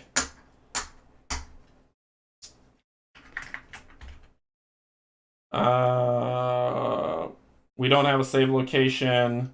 Revive both guards with 20 health. So let's see. All greens are gone as well from the bag. The bag's empty, so this is what I got. And this will get re-upped. I'll go back to health. This potion is out.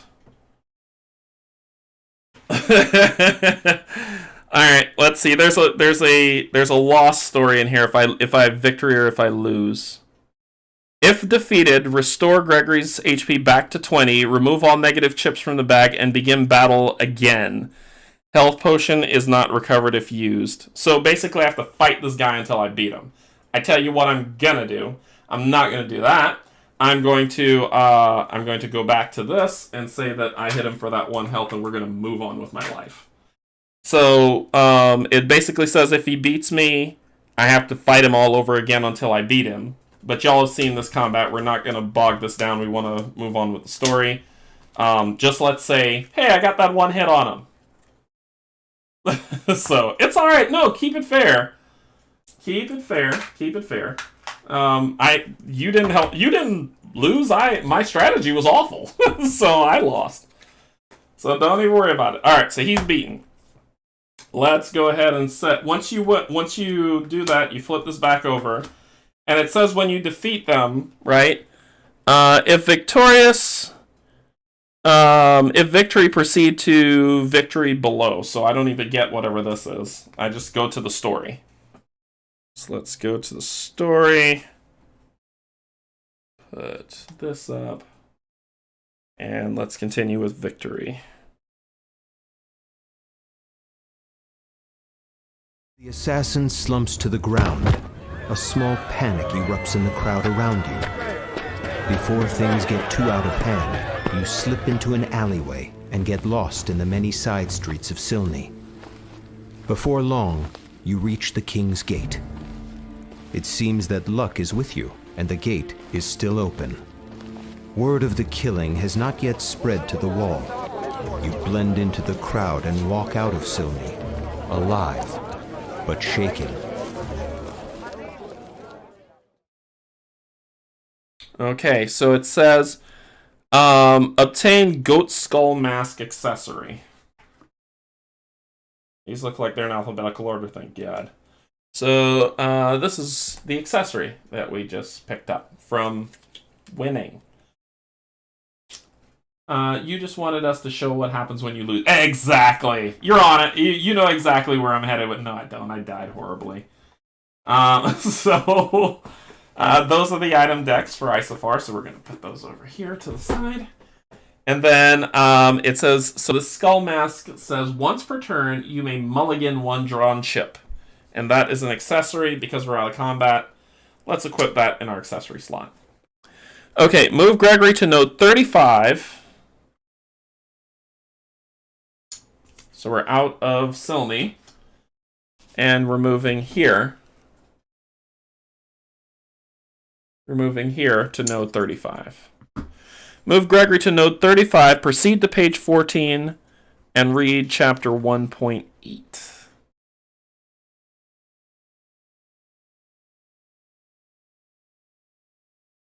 Okay, sure. And read 1.8, it said?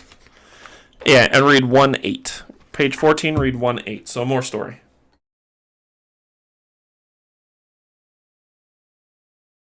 Come on, you can do it. The Coastal Road Gregory is what it's called.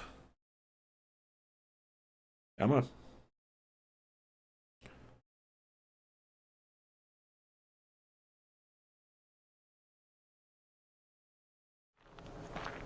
You walk along the road to Fort Straz, pondering what your next move will be. Should you try to persuade the guard to join you? Join you for what? To march on Silni and kill Temnota? Overthrow the king? You are ashamed of the thought as it crosses your mind. The truth is, you have no idea what to do next. You stop walking and close your eyes. Maybe the voice can tell you something. You take a deep breath and clear your mind. But before anything can happen, the sound of footsteps approaching from behind grabs your attention. Captain Gregory, sir? You turn to see Alec standing before you at full attention. Alec, what are you doing here? You should be guarding the wall. My shift was over and I was in the barracks when the rumors started pouring in. Captain Gregory has been exiled. Captain Gregory was seen fleeing the city. Alec stops as he notices the dirt and blood staining your clothes. Did you get in a fight? Captain, what's going on? You look Alec up and down and sigh. The rumors are true. You can see that Alec is bursting with questions. but he lets the silence stretch out. It's a long story, you finally say, turning back to the road.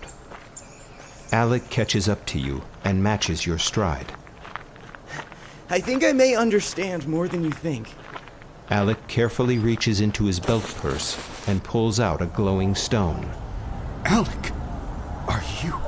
Stonebound, he finishes. How? When? A few weeks ago, I heard the voice, and I became stonebound. I had a vision of a great valley where other stonebound were gathering, but I felt the voice telling me to wait for something. And then I saw you. Alec pauses, waiting for you to take the lead. Alec, I'm not sure what to tell you. I tried to reason with King Karst, and I only managed to get myself exiled.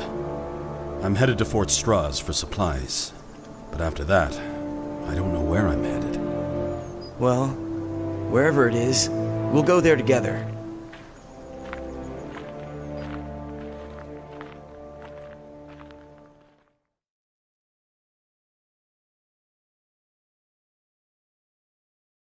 Okay, so while that was happening, yes, I did, Dan, and I ain't ashamed to admit it. While that was happening, it says we'll go there together. Gregory heals to 20 HP, and all negative chips in his bag are removed and placed back in his supply. Replace Gregory's chip with Gregory Alec's miniature on node 35. I haven't painted them, so you're not going to see that. You'll see it on the next playthrough. You may also use the bus chips. Okay, so there are other chips that I can use, which we'll use the bus chips for that. Alec is now part of the adventure, so this is him here as I was setting him up. From follow the game setup rules for him, he will have 20 health, 2 attack, 1 defense, 2 action points. Alec begins with the following equipment: an iron sword, which has a slot on it. It's just a regular, a guard's tunic, a healing potion, no accessories, no satchel, and he begins with the following chips in his bag. So he even has his own bag. Here. So he even has his own bag, which is a blue bag. So there is gray for Gregory, blue for Alex, and black for World Chips. And he starts off with 2 sword and 1 shield chip in his bag. And then he has some abilities, which is what I was grabbing while the story was going. Alec will have Crimson Tonic, Cerulean Elixir, Golden Potion. So he has these abilities, which I'll show you in a second. So let me just put them right here. He is a Potion Master. That makes him different. It says that all cards start on the primary side, which it will, and I'll show you all that. Alec also begins with a single stonebound ability called Reinforcement. Take a look at his stonebound ability, which is Reinforcement. If we flip it over, it gives him an Obsidian. So we just need to grab an Obsidian gem, a Speaking Stone. That is Obsidiono.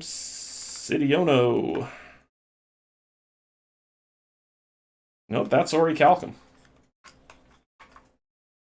Come on, OB. There we go, Obsidian. And the Obsidian gives him that token in his bag. So the Obsidian will give him a... place the following chip in his bag. So that is a purple chip. That is one of these that looks just like that.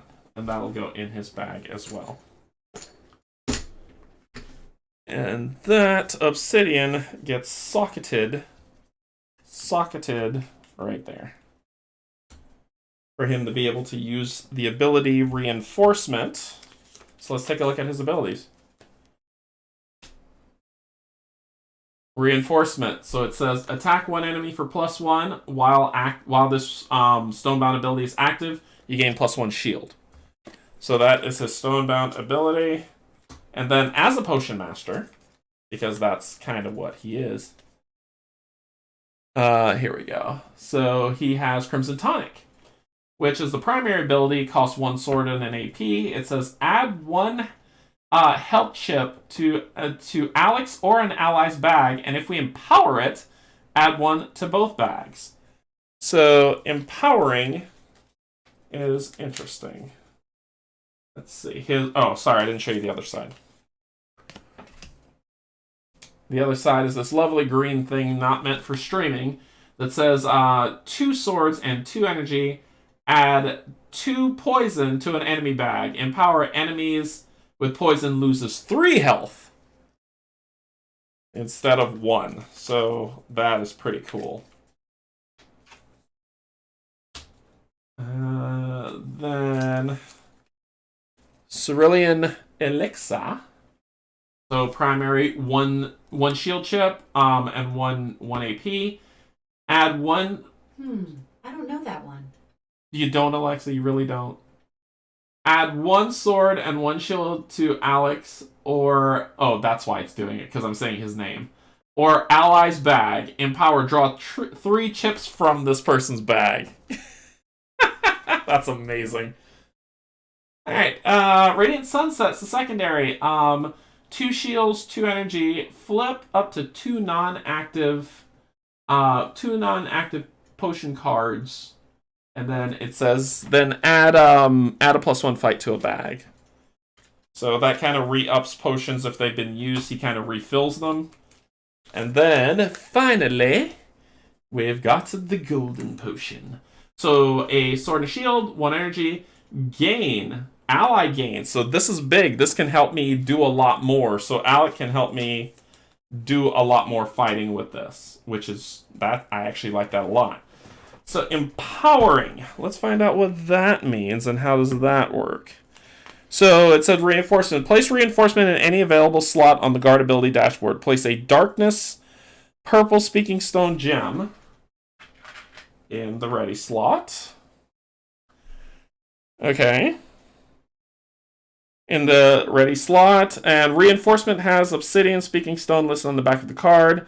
Find obsidian speaking stone, which will add that symbol to the bag. Cool. Cool. Cool. Then we go on to move the guards to node 40 and follow instructions for exploration. Okay, so we got to dig in the bag and see what we're going to get. All right, so let's find out where we are.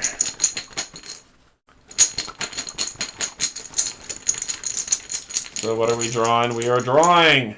Hey, look at that. We get an event. That's my 3rd one. So that's my 3rd one. We get an event. So that's my 3rd one on the mountain locations. From what I read in the book.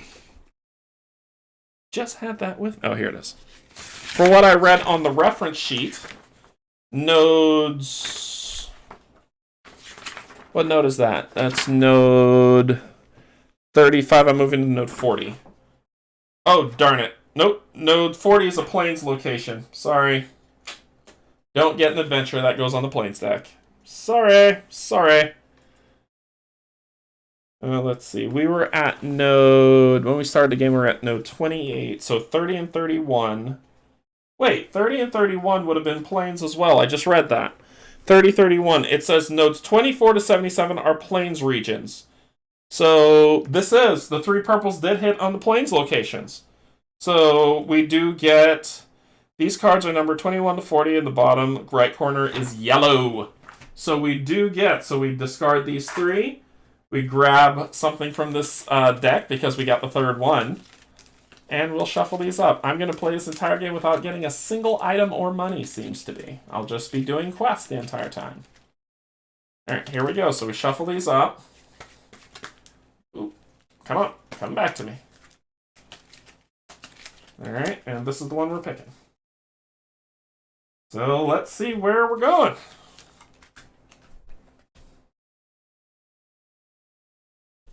A small band of traveling merchants invite you to warm yourselves by their fire. They are telling tales to pass the time.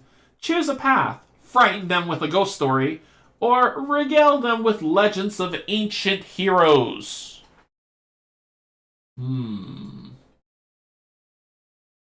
They're telling tales to pass the time. Let's regale them with legends of ancient heroes. I'm going to pick 2. So let's see what happens. I'm going to hide the rest so y'all can see what happens next. Your audience nods thoughtfully as you finish your tale. We live in interesting times, one suggests. We have need of the heroes of legend. I pray that some still walk among us. With a respectful nod, he hands you a bottle. Gain 1 invigoration potion item. Ooh. And then this goes to the bottom of the deck. Invigoration potion. I like potions. And it's an item. So item, invigoration potion, GH. Here it is. So, this makes me super happy. This makes me super, super happy. Invigoration potion. Gain 2 green action tokens for its use. And with Alex in power, I can flip that back over. So that makes me happy. I need to figure out how to empower, though. I want to know how to do that. So we'll see. Let's see. So we moved to 40, and that's when we got that. And then it said, once completed, move guard nodes to 48, which is Fort Straza. It's a red area. We usually can't enter it, but we get to enter it now. Place Fort Straza minimap on the table and move the guards to Fort Straza North Gate. And then read 1.9. Fourth. Okay. Put this here for a second. So Selny is in the wind. And we're going to Fort Straza.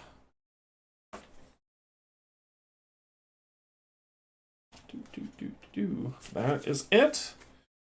And we are placing our token on the north gate, which is 48. This is where we came in. And this is what the map looks like of the different areas that we just can't seem to go to. Events are removed. Okay. It's gone. Okay, so then read 1.9. Story time! Alright, so this ought to be fun. This ought to be good. Come on. 1.9. There we go.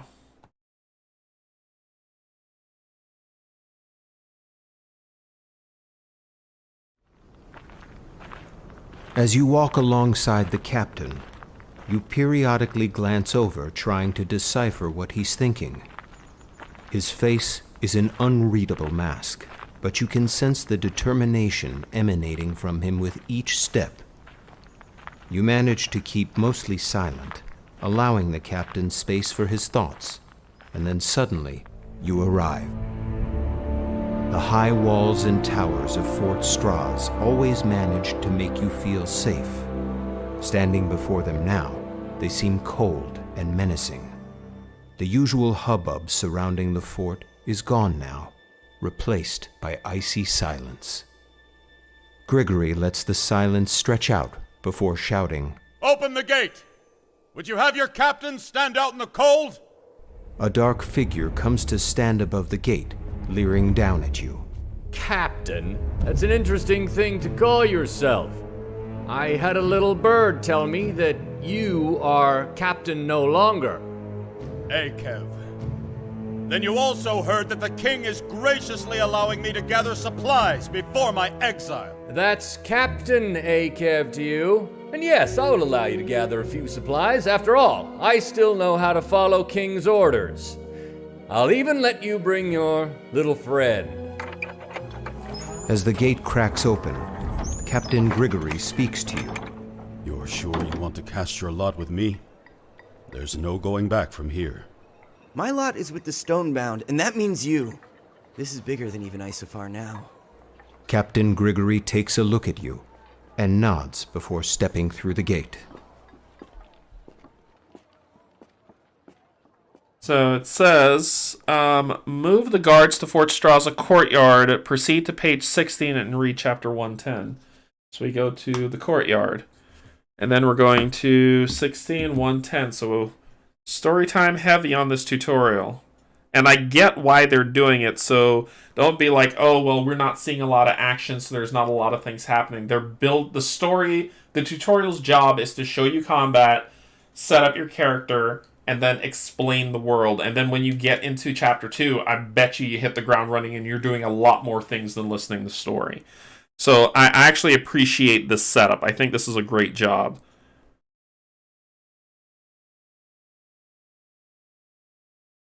As you pass through the gate, you are surprised to see the courtyard filled with what must be every guard at the fort. They seem to be split into 2 groups. The larger group surrounding Captain Akev, facing down a much smaller group near the west gate, perhaps 20 guards. Akev locks eyes with you, only speaking when you are a few paces away. Grigory, it's so good to see you again. Tell me, how has my son been doing under your command? The sudden shift in tone throws you. Your thoughts flick back to Yuri, young and eager, and now stonebound. Yuri is young, but he has a strong heart. With more experience, I believe he will make an excellent leader someday. Akev sneers. I must tell you, I'm glad that he won't be getting that experience from you. You see, you've always struck me as a bit dull.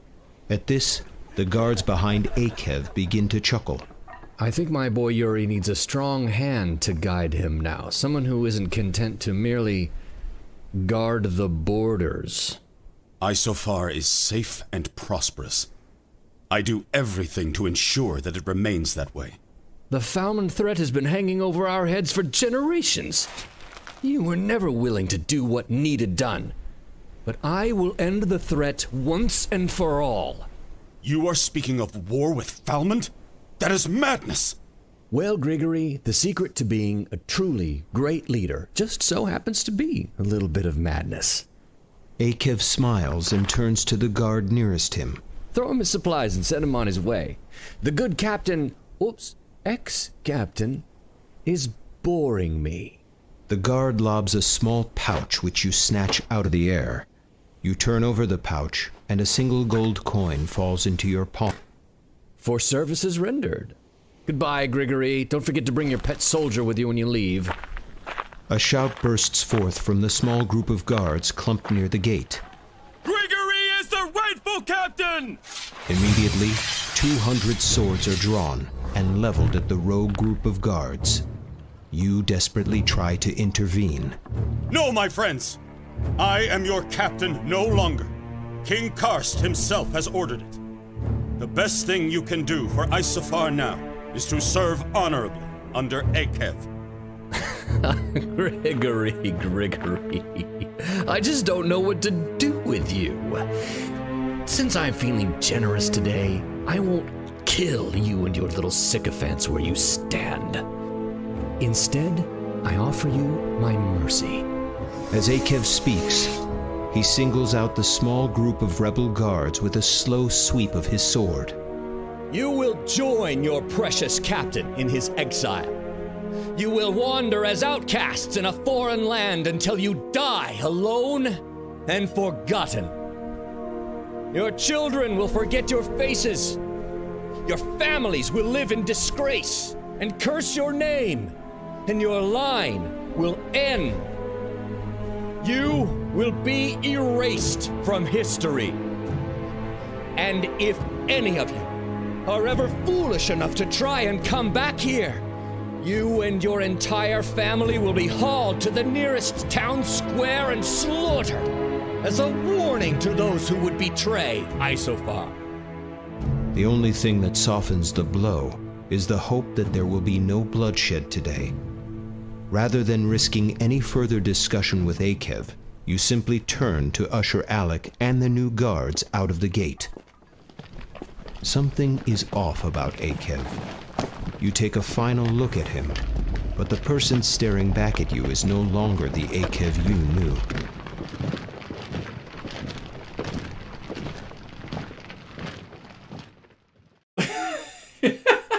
Kate, I'm thinking the same thing. I'm thinking the same thing. I want to kill him. But it says, move the guards to node 63. So we're out of Fort Straza. And we're at 63, which... This is why this game has a lot of table space. is right below Fort Straza. So we're below that now. Oops, sorry. Let me zoom back out. So we are now here on 63. We're on the other side of Fort Straza, and we're heading down. We're out of Fort Straza. Let's get rid of that map. That's gone for good. At some point, we'll get back on it. And then the book says, move to 63. Move the guards to Fort Straza. We gained 1 sil, so because my coin sil counter was messed up and broke, Eric said that he was going to send me a new one, but until then, we'll just use this die to match money. So we gain 1 sil, adjust them among on the sil dial, and then move to 63, proceed to page 17, and read chapter 111. All right, and then we're getting into chapter 2, so this is almost chapter 1. So here we go. Load time's a killer. It's like playing on a PlayStation. All right, so we are, what are we? 111. Yep.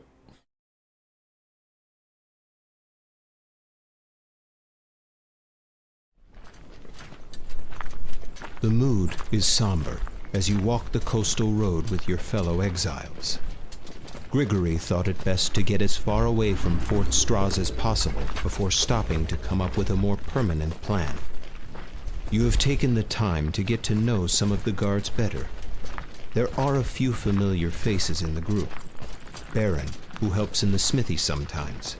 Kellen, an excellent swordsman. Danielle, always ready with a clever remark, but nice enough to get away with it. Other faces are familiar, but you can't place names with them.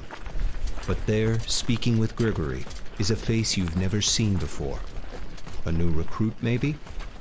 As you approach them, the new recruit turns and greets you. Ah, welcome, Alec. It's nice to finally meet you. It's nice to meet you too. Have we met before? I mean, no, I guess you just implied we haven't, but then, how do you know my name? When you get around as much as I do, you get to know a lot of things. Rather than bore you with how I know your name, I should think you'd be more interested in where we go from here. You look to Grigory. What is he talking about, Captain? Who is this? I think it best if you just show him what you showed me. Very well. He stoops down and plucks an ordinary stone off the ground and holds it before you. Slowly, the stone begins to change before your eyes. A faint light emanates from the center of the stone, building in intensity until you are forced to shield your eyes. There is a sudden flash of light that pierces your eyelids, and then it's over. When you open your eyes, a steadily glowing speaking stone rests in the man's hands. It's a speaking stone! But how did you know it was there? It wasn't there. The stones appear when there is a need. The man pauses before continuing. You have heard the voice speaking to you from the stones, yes?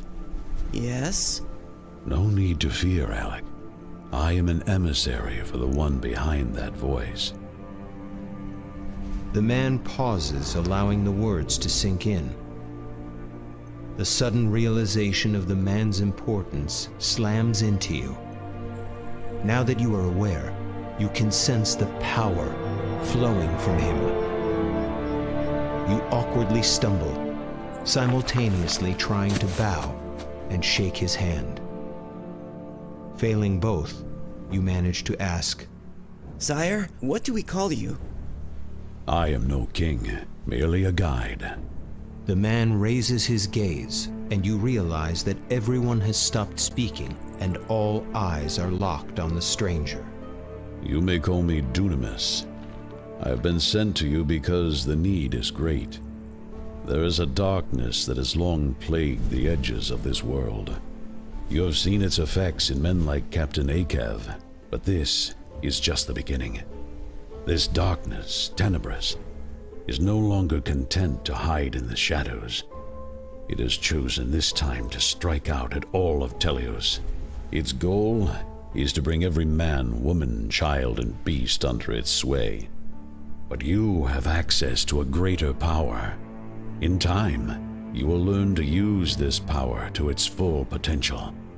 Until that time, a place has been set aside for you to gather your strength. Follow me, and I promise you will not meet the shadow unprepared.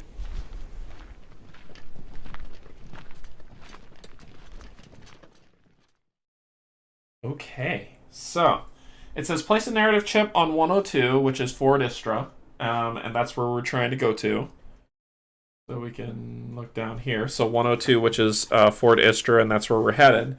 And we are all the way up here, so we have to walk our way down there to Fort Istra. Now, what's interesting, and the reason why you saw me do some stuff while the narration was going on, is because I just read in one of the excerpts is that once you beat the Seer Assassin, you do get the 10 lux and the 10 gold for him, because they're saying tutorial is now complete. Begin exploration phase. Reference page 18 in the rulebook for instructions. And now that you've completed a few battles, which I did, and I only have one, and I lost it, eventually win, right? You may have enough lux to unlock something on one of the guard's skill trees. We recommend unlocking Alex's combined guard ability card first, which costs 10 lux, which is, surprise, surprise, how much the Seer Assassin gives you. So I'm going to spend the 10 lux that I acquired, and that's the reason why I adjusted it on the dial, to spend it fully to unlock his combined ability. The reason being is because he's pretty much useless without it. So his combined ability says it costs a shield and an action. It says trigger empower on a card. It says effect of one card, or if 2 potion cards are active, flip one non-active card, and that's how you use it. So his thing is what triggers the empower abilities on cards. So that's the reason why I was like, well, it doesn't tell me to collect the rewards, but actually it does tell you in the rule book, which is what I was reading, and it does say that you get that stuff, so you should be able to do it. So that becomes Alex's new ability with that combined set, and then when you flip it over as a secondary ability, he has this one called Rima Blade. So it says, if one other primary or secondary skill is active, attack an enemy for +2, or if both are active, attack all enemies for +2. So he's got a nice little combo that you can build out. So yeah, without combine, his class is useless, so he needed that, and that's what was set up for us to play. Okay, so to end chapter 1, we have to get the Fort Istra. So let's see if we can get some more side quests or get some other stuff going and build that stuff through as it goes. So that's what that says. Upon arrival at 102, we're going to place the Fort Istra minimap on the table, removing all the buildings because it's a ruin, and move the guards to Fort Istra's north gate, and then proceed to page 19 and read chapter 2. And then we'll end chapter 1. So basically, getting the Fort Istra will end the chapter, but we're going to go through some more gameplay, because you've been following along with a lot of narrative, right? This is setting up the story for us. But now let's see how the game plays. Let's see how this stuff goes through. So I'm just going to go ahead and come over here and move this. Let's put it down here for now. And let's get some battle going, so you'll see what battle looks like on this table. So I'm going to slide some stuff around to make space for what we need. And we're going to put this over here. We know that getting the Fort Istra is our goal to get the chapter 2. But I'm going to get my quick reference guide here with me. This is Gregory's bag, Alex's bag, so we'll have those two there. And this is the travel bag. This is where we need to get to. So let's go ahead and start moving. So first, we're on 63, so we're going to go to 68. And on 68, we're going to draw from this. Hey, look, we've got a 2-skull one. Finally, you get to see some combat. Okay, so what we're going to do is we're going to grab the index book. There's a lot of books. This is like League of Dungeoneers right here. So we grab our book called Indexes, and we're going to pop it open to Chapter 1. So it says Enemy Index Chapter 1 for nodes 1 to 27 and for nodes 28 to to 58. We are on 68, so we are not even in these nodes, so we need to flip to the next page, which is Chapter 1 for node 6184. Now we're at node 68, right? So we'll go down to 68, and let me zoom in here so you can see. So we'll go down to 68, and then we drew 2 skulls.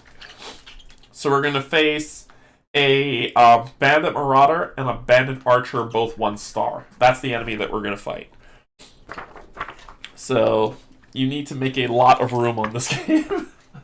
A lot of room. Alright, so I'll put this over here for now. Let's move Alec, Gregory. Back goes here. It was the 2 skulls. And we're going to grab the enemy boards for 1 and 2. And we are fighting... We're fighting, 68, a Brigand Marauder and a Brigand Archer.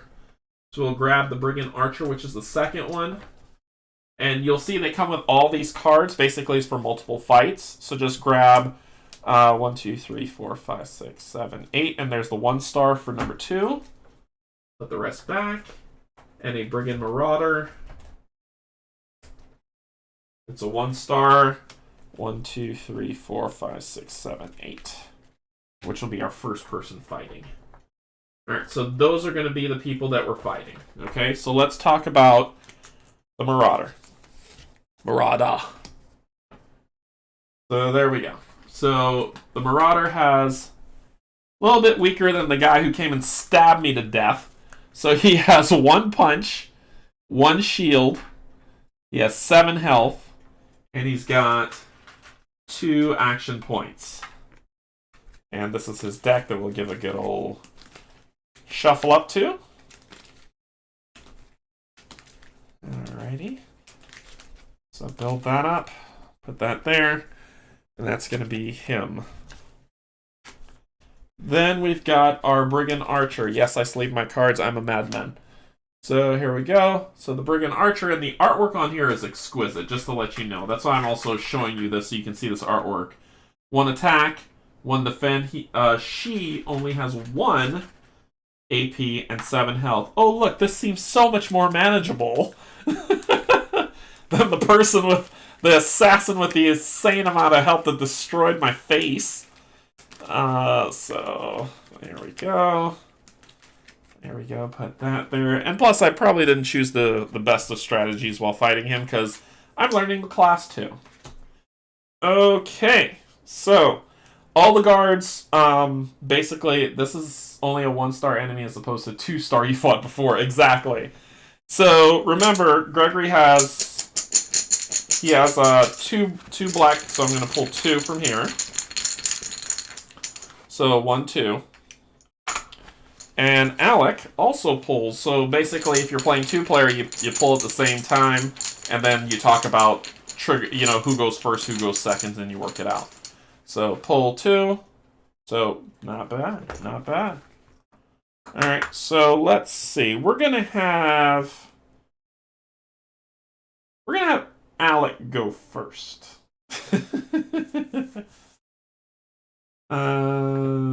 So we'll do... I can empower. Oh, I don't have a shield. I have a shield here. We'll let Alec go... Actually, we'll let Gregory go first. So...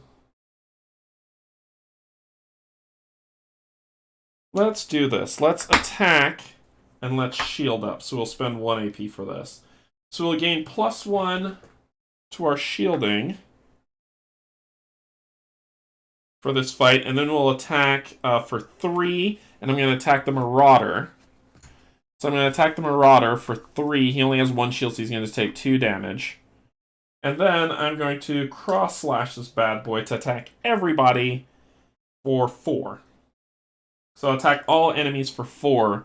You have 1, so you'll do 1, 2, 3. You have 1, so you'll do 1, 2, 3. And that'll end his turn. So let me read the sheet. So it says, choose a guard to activate. If the guard's bag is empty, refill it. Draw chips. Then the next actions may take in any order. Activate other guards now. Okay, so I'd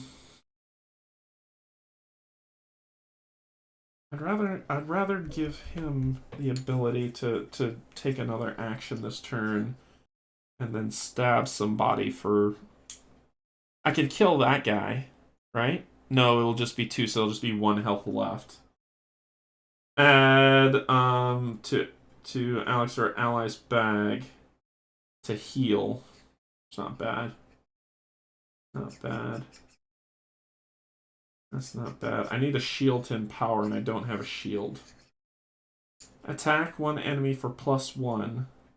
That would put my attack at 3, which would kill that guy.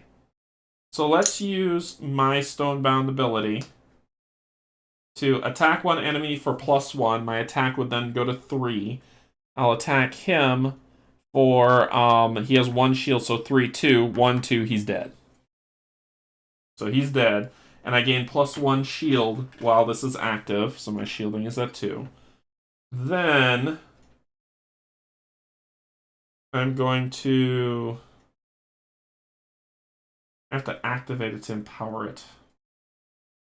I can attack you, but it'll only be for 1 damage. I'm not thrilled on that. If I use a shield, I will add a sword and shield to Alec or ally's bag. I could do that. Yep, let's do this. So then I'll do some setup. I'll do that. I'll spend that there for the shield that'll cost 1 energy. And I'll spend this here for the other one that'll cost 1 energy. So this one says add 1 green to his or an ally's bag. Ally's going right there. And then add 1 heart. Healing. 1 healing to his or an ally's bag. I'll throw it in his bag. And that's where I'll end it. And I'm done. So then get all our AP back. And then it's the enemy's turn. You're dead, so no one cares what you think. But you are not. This is much better. I know! So the person with the highest shield... Oh, let me get the aggro token out, because now it is time I have to start using it. So the aggro token goes to the person who attacked. Who attacked. Which would have been... Alec would be the one who attacked, because he's the one who killed this creature. So then it would say the highest shield rating, which right now mine is 3, yours is 2, so it would be on me. Piercing shot. So you will spend the 1 energy cube that you have to attack +2. So you're attacking for 3. So you're shooting me for 3. I have a shield of 3, so I block it all. Then add 2 minus shield tokens to target's bag. And then quick shot, but you can't because you're out of AP. And nobody cares what you think past that. Where did I put it? I always put it right here. Oh, yeah. Sounds like I always put it right there. And then we discard. Okay, then you would get that back, and then we start shipping stuff. So this will flip that, go here. This will go to exhausted. This will flip that, go here for you. Potions don't flip. Potions don't, it's, what? If you look, they don't have the symbol. Oh, they don't have the symbol for flipping, you're right. You're right.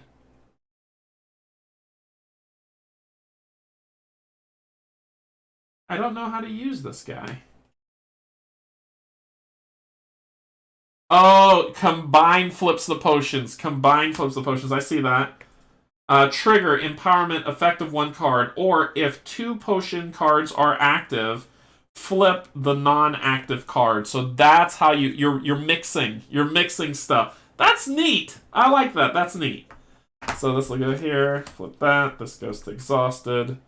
And then we're ready to begin. And this will go to exhausted. And then we're ready to begin anew. I'll put this back in the bag. Okay, so let's draw. Draw!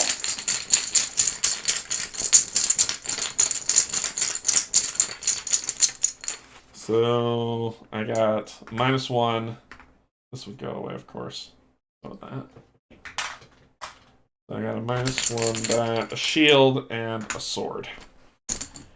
Okay, so my shield goes down by 1, so I'll be down to 1 shield, but I've got a sword and shield.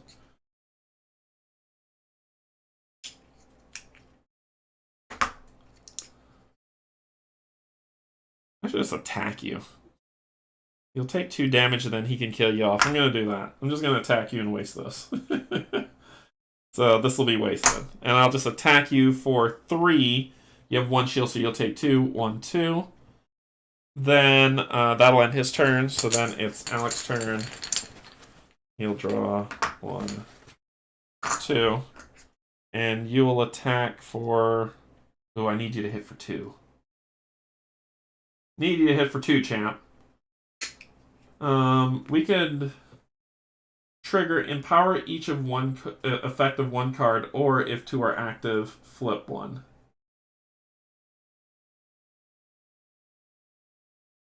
I could do this to empower to give him an extra attack. And then just attack you once. That makes sense to me.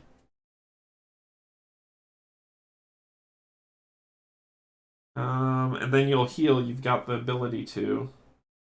So let's activate the combine. Trigger empower effect of 1 card.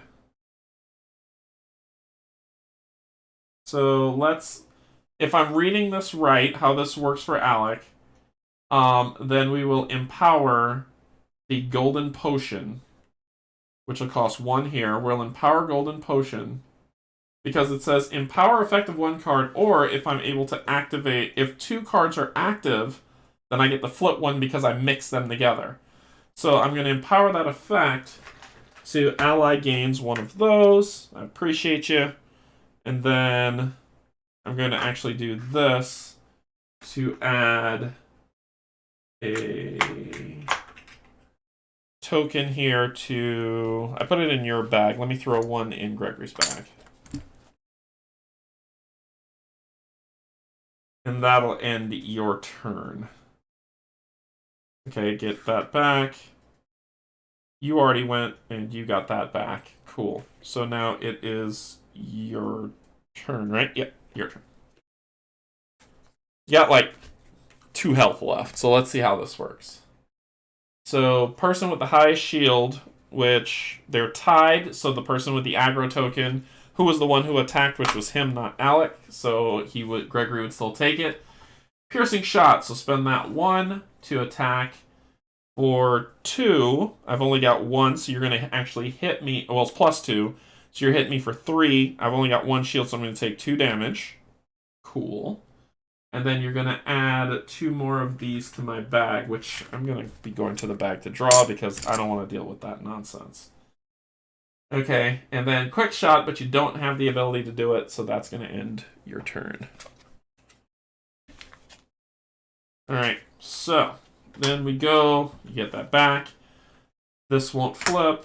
This will flip. The combiner will flip. And this goes here, and this goes... These aren't permanents. Purple's permanent. This would go away. Reds are not permanents. Okay. And then this would go to active, which I'm going to kill you this turn with this. I just want to get these out of my bag. So Gregory's going to go first. So 1, sure. Yep. Come on. Give it to me. There it is.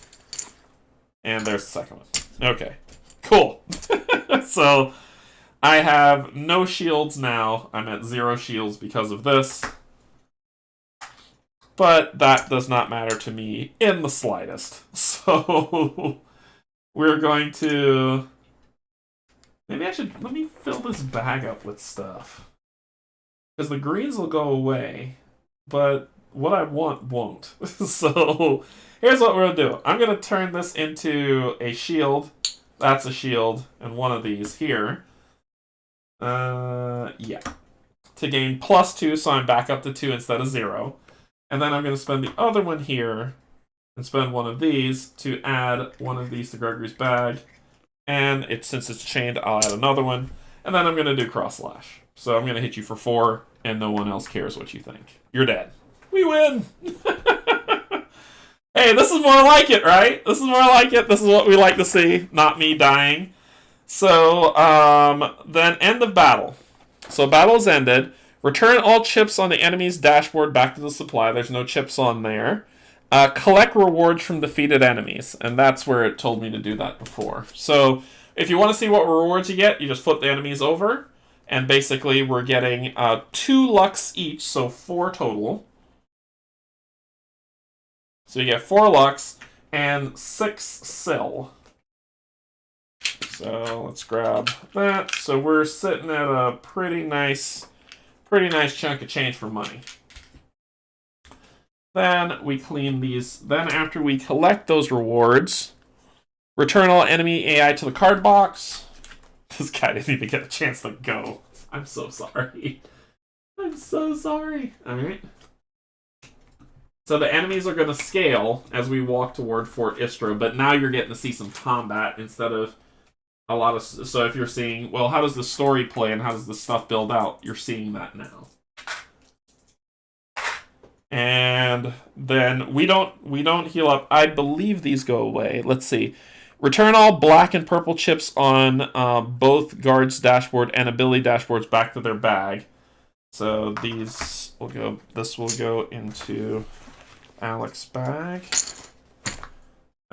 This, and that will go in here. Greens will vanish, and so will reds because they're temporary, and the aggro token will pop back off. Then, what else is happening? So, return all green and red chips on both dashboards and ability dashboards back to the supply. Return all green AP cubes on guards dashboards back to the supply. Flip all guard abilities back to primary side. Move all speaking stones to their ready slots. There we go. And that's it. And we're ready to continue. So, put the bag back here, put the bag back here. We're back over on the map. So we've completed that. So that was 68 that we moved to. We can go to Ryba, or we can go up to 62 and then go to Mir. So we've got some choices. So there's a city of Ryba that's here that we can go to, and maybe we might be able to buy something as we're heading down. Because there's this massive city of Razdor, too, that we can go to, but I'm probably going to go around that and head to Fort Istra. So let's go to Ryba. So we're going to enter into 69 and go to Ryba. Here we go. Ryba's map. This is the map of Ryba. So we're coming in here. And then we've got these locations that are here. So when we enter a town, put this here. We put our characters here at the Salt Gate. That's the Salt Gate. We've got some areas. We've got a fire token here. This is our save point. That's at the trade winds. We've got the docks that are here. So if we have a ship, we can take a ship there, but we're not there yet. And we've got a blacksmith. Goodness. I had a blacksmith token. Oh well. Well, we have a blacksmith that we can go to and potentially buy stuff. I need to go find that book with indexes that I keep shifting around. So the book of indexes. This enemies, Mir, Ryba. So, if we go to Ryba, we can do stuff. we can potentially buy stuff. We can craft items if we have the materials to do it at the blacksmith. So basically, we can scavenge for those materials. That's the amounts that you need, and then to craft it, this is how much sil you have to spend to do it. So the blacksmith has some stuff that we can do. I need to zoom back out. I'm sorry. This is where they were talking about you need a lot of space. Okay. So when we hit Ryba, which is a really beautiful set of art, the blacksmith offers these things if that's what we want to do. The trade winds, we're at campaign 1, so it looks like there's some bounty quests that we can do. Ooh, that's not bad. So bounty, basically if we go to the trade winds, we can stay at the trade winds for 20 sil, and that means we'll heal up back to full and create a save point. Or we can do the bounty quest, which campaign 1, Falmundian detachment at location 103, so we could set a quest to go to 103 to deal with those 2 targets, which is a stone hunter and a corrupted soldier. All enemies have +1 attack and +1 AP above base. Ew. If we win, we will get 20 sil, and we'll get 1 garnet speaking stone. There's also break through the ice. Location Frozen Waste Ice Fields. That is way up north. So we take on a glacial worm that is a 4-star one. That seems painful, and I will probably die, but the rewards are stupid if we get that. And the enemy gets +2 to attack and +1 defense if we take that on. So that's what we have for campaign 1. Those are the quests that we have. I don't feel like we're there yet to pick up any of those quests at all. At all. I would love to take on the Falmundian detachment, but to me, I wasn't even able to stand up to 1 2-star person. So 2 2-star people with boosted attack and AP would probably decimate me. So we're not going to do that. Trade winds is not the place to go. We've got the fish market where we can buy, I could buy a health potion from the fish market. For 5 sil, I'll buy a health potion. Or I could buy some Ribon Bluefins for 10 sil. That'll heal me for 7. This one here, the Emerald Koi, will heal me for 3, but it'll give me a green cube once I consume it, but it costs 20. I don't have 20. I have 17. I think I'm going to spend 5 sil here, so I'll move to the fish market, which is over here, and spend 5 of my 17 sil. Yeah, right now it definitely is, to get a healing potion. So let me buy another healing potion that we can hang on to for right now. We will potentially need. So I'll do that, and I'll reshuffle his. So you got 4 bag slots. So this potion will go in the main slot, and then this one will go on the side for right now, the invigoration potion. And I think that's all we can really do. There's really not much else to do. There's no quests or anything to do in this location to go this town square. There's no big story to tell. It's just, this is what you can do in town. You can either go to the blacksmith or do those things. Let me see what else is here. Oh, this is all Fort Istra stuff. Campaign saving. Resting by the fire if we need to. I don't have... What did it say I needed to do? I needed 20 sil. I don't have 20 sil to rest, so I just got to keep on trucking. But this is where the save point would basically, every single time you rest, you create a save point in the location you rest in.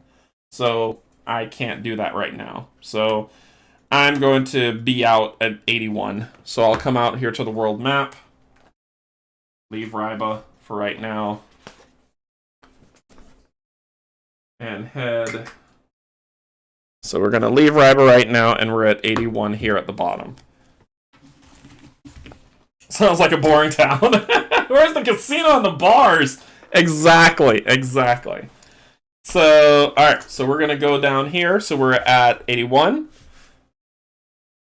Hey, what's up, Brian? And then we are going to move on to, let's start heading toward Fort Istra. So we can go to 77 to head over the mirror, and maybe there might be more stuff there to do. So this is where the sandbox world comes in, right? Where we know where we need to go to get to chapter 2, but we can move around and do whatever we want. We know that I would love to get them better equipment, but I got to work towards that. and getting a little bit stronger. However, let's just start walking our way over there, getting in some fights, and seeing what we can get. So I'm going to move to 87 and pull from the bag and see what we're getting. Sandbox, I don't mind. I love Sandbox. So we've got a 1 skull fight coming up. Okay. 1 skull. Index. We are at location 87. So location 87.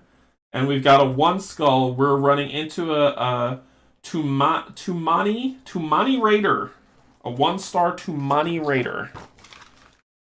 The one thing I really wish this book was hardcover. I'm not gonna lie to you. The slim cover feels... I feel like I'm gonna break something. Alright, so Tumani what? Tumani Raider. Not a hunter. Tumani Raider. Grab this. Ooh, he's a tough one. 1, 2, 3, 4, 5, 6, 7, 8. He's going to be an interesting fight, but it's just him. So let's see if we can pound him into the pavement. Alright, so let's talk about our Raider. He's coming out for the fight. So Tumani Raider, he's going to have 2 fight, 2 shield, 8 health, 2 AP. And we will shuffle this up. The artwork on here is gorgeous. So great work on the artwork. Big, huge awesomeness. Alright, so let's shuffle these up. So what are y'all thinking so far of what you've seen? Combat to me is very smooth. Very straightforward. It's very no nonsense. It's just up to you to come up with the best strategy, right? To see how you're going to do. So we go first. Remember that stuff I added in the bag? Remember those things that my abilities added in the bag? They stay in the bag. They don't come out. So let's shuffle these up and see how I do. So, 1. Oof. That's not good. Yeah, the bad stuff stays in the bag too. So, my shield goes down by 1, sadly. But I got 2 swords.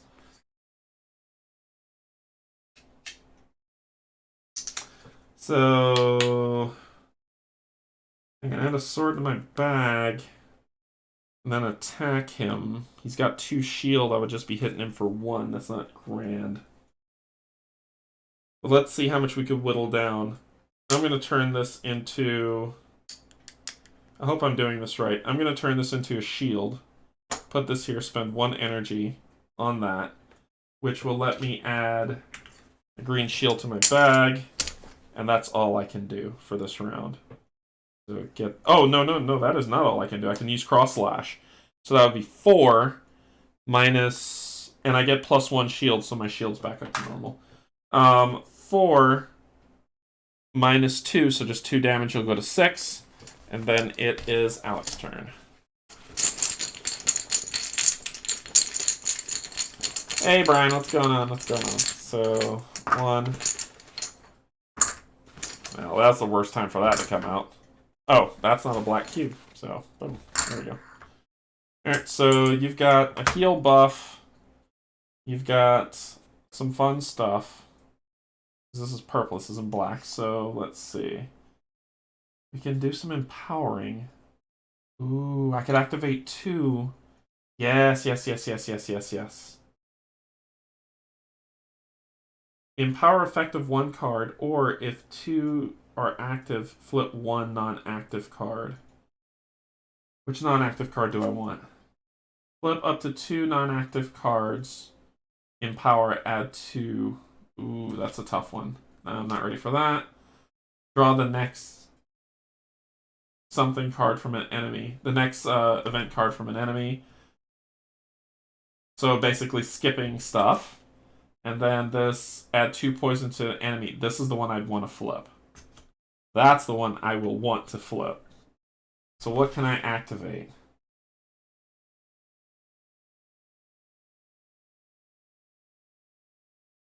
I want to flip this. Is it? Yeah, it's that one. I want to flip this one.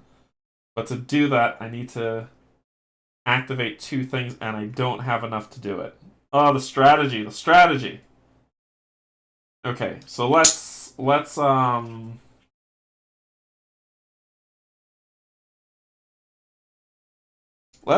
set ourselves up for some success here. Let's do 1 here, spending 1 energy to empower to give Gregory green. We're going to spend this one to give myself a green. Then we are going to... You'll block all my attack. We'll do this. Oh wait, sorry. 1, and I had a green. So we'll do this to do that to give a heal into your bag. So that'll use it all. Yeah, mixing potions, you gotta time it right. Then I'll use my reinforcement, which will attack you for 3. You have shield 2, so you'll take 1 damage. And while it's active, it will boost my shielding to 2. Gain all our stuff back. Then it is his turn. He's doing something to himself.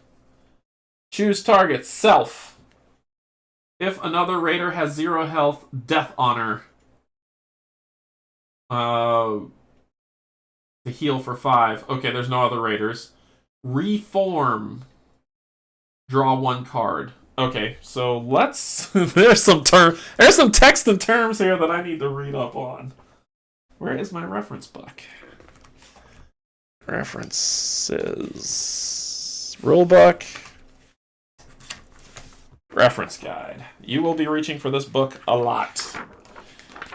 So let's see what if another raider, there's another raider, so you'll skip that. If another raider has 0, death honor, heal 5. So I'm assuming you're not going to heal. If I read that correctly, I skip over if another has 0. The hell, man, with these keywords.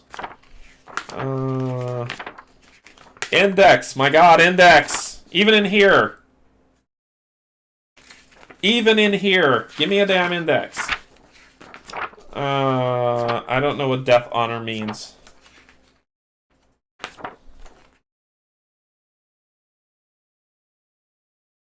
I don't know what death honor means. So, sure. He won't heal. He'll reform. Don't know what that means because I can't find it in the book. So he will spend 1 of these to draw another card. So keywords are very, very... Death honor isn't a keyword, just a thematic title. Sure. I'm going to believe you. I have thoughts. I have thoughts. Alright. Then draw another card. All enemies. Attack. Add +1 for this attack for each other raider in battle. Spear line. So spend 1 to do... So attack all enemies... Once again, here we go. Choose your target. You will attack the target. Add +1 for this attack for each other raider in the battle. There's no other raiders in the battle, so you will not be adding +1. You're going to spend 1 for spear line, which will do +2. So you're attacking for 4 on everybody. Gotcha. My shield would be back to normal on this, so this would be a negative. So it is +4 on you. You have a shield of 2 because you did that to negate this. So 1, 2. And then on you, you have a shielding of 2, so 1, 2. And you did the attack, so you would have had the aggro token. Then that would end that turn, which would then end that turn. And that ends your turn, you gain your AP back. My turn. Okay. Oh, sorry, not yet. This goes here, flip this. This goes inactive. This goes... This is red. So this is not going back in the bag. This goes here. This flips. This goes here. This goes here. And the positive thing of the heal kicks in at the beginning of your turn.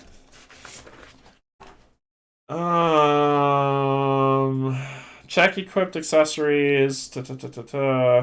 Discard all chips from enemies and return them to the supply except green invasion chips. Discard all chips from... Yep, so I wouldn't gain the heal, so this would go away. Okay, so... here we go. I still only draw 2. I don't draw 3. Because you only draw for the black cubes you have. That'll work. That'll work. 1, 2. Okay, not bad, not bad. So we've got a positive buff, which will heal us for 1. And then we've got some options. So... Yes, we do have options. And options is what we love. How much health do you have left? Okay, so next round I'm going to beat the brakes off you. So we're going to spend a shield and sword here to do a... I'm setting up Mr. Man over here to do a -1 to you. And that'll cost me 1 energy. And then I'll spend another energy here to add a fight and then another fight in here. And that's all I got on me. So get that back. Time for you to draw. You've got 1, 2. You ran out, so refill the bag. And 1. Okay, this would be inactive. So I heal 1. And then I've got 2 swords. His shield is down to 1. So you can hit him. If one other P or S is active, attack an enemy for +2. Yes, sir. So this is what we're doing. So you're going to spend 1 on this to add a heart.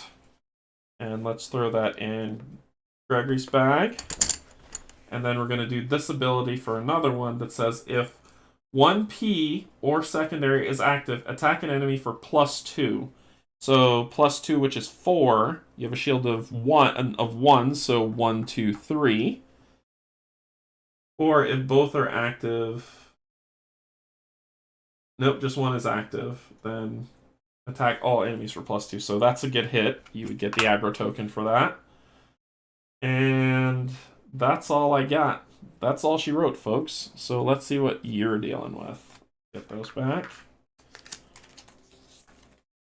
This will come off. Here we go.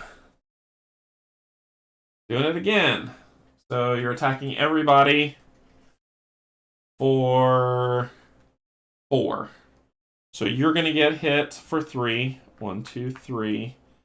You're going to get hit for 2. 1, 2. And that is all you're going to do. He's pretty much dead this round. So then we're doing cleanup. Pop this off. This goes back here. This goes here. This will go here and flip that. Active. Goes back. Here. Here. Back. And we did this and this. So those will flip, and then this goes back active. Time to die, buddy! 1. You're dead. Just like that. We're going to do 2 swords right here on Critical Strike. Spending 2 energy to gain a +2 to our attack for a total of 5. He's dead. And that'll do. Okay, so he's dead. We will get from killing this man 2 lucks, going up to 6. And we get a wolf pelt. So we're getting some ingredients. That would be harvesting, I assume.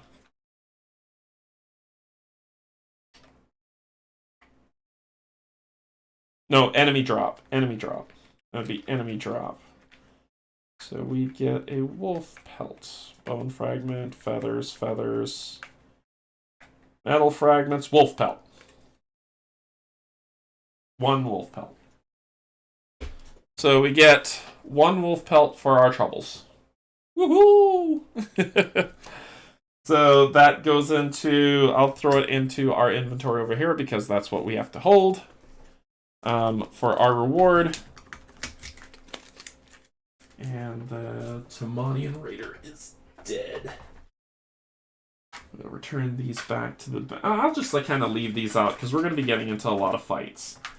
So greens go away. We go back to ready state. This will go back here. These go back to the bag. And these go back to his bag, respectively. And we'll just leave this like this because we're going to run into some more enemies. It makes no sense to do the cleanup. Alright, that ends that. And basically that's combat as we walk toward Fort Istra. So we've got 1, 2, 3...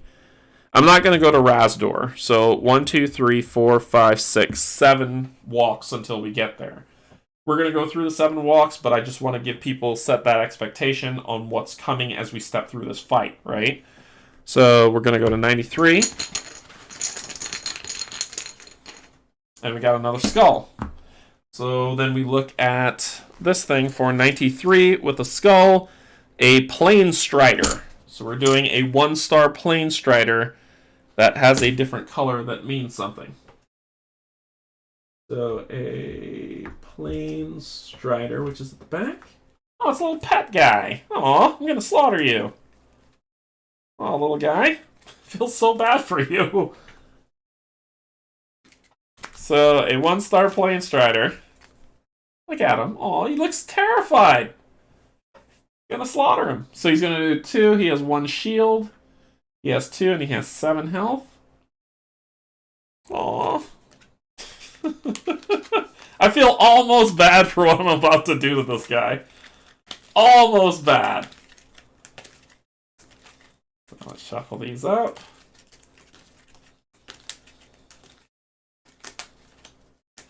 Woohoo! Almost. Not fully. Not even a little bit. Okay, so here we go. Let's let Alec go first this time. Nobody has the average. Yeah, I'm gonna murder this guy. Oh wait, oops, sorry, that's Gregory. This is Alec. I think I screwed up something. No, this is all you had. Huh. I emptied out his chips. 1, 2. Alright, so...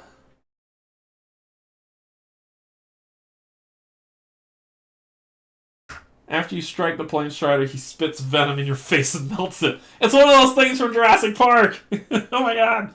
Alright, so we're gonna do this to put a heal in your back. That is not a heal. That is not a heal. To put a heal in your bag. And then we're going to activate Empower to give you an extra token. Yep. And that's going to cost both of those. So then you'll get those back. You've got a ton of things to do, my friend. So let's see what you've got. 1, 2. But you're only going to be doing a little this turn. These are supposed to flip back over to their proper side. Come on. Okay, so we're doing alright. I'm going to hack at this guy. And I'm going to raise my shields. So 1 here. Gain +1 shield. Then add a shield token to my bag. Then I'm going to attack you for 3. So you're going to take 2, 1, 2. I'll get the aggro token. And then I'm going to cross-slash you for 4. For 4, so 1, 2, 3. Aww. I feel almost bad about this. Ooh. Well. What do you got, little guy? Look at him. He's going to sprint, so he's going to spend 1 to gain an evasion token. So he gains an evasion token. And then he's going to draw another card. This guy's... He's going to transform into something and kill me. So let's see what we're gonna do.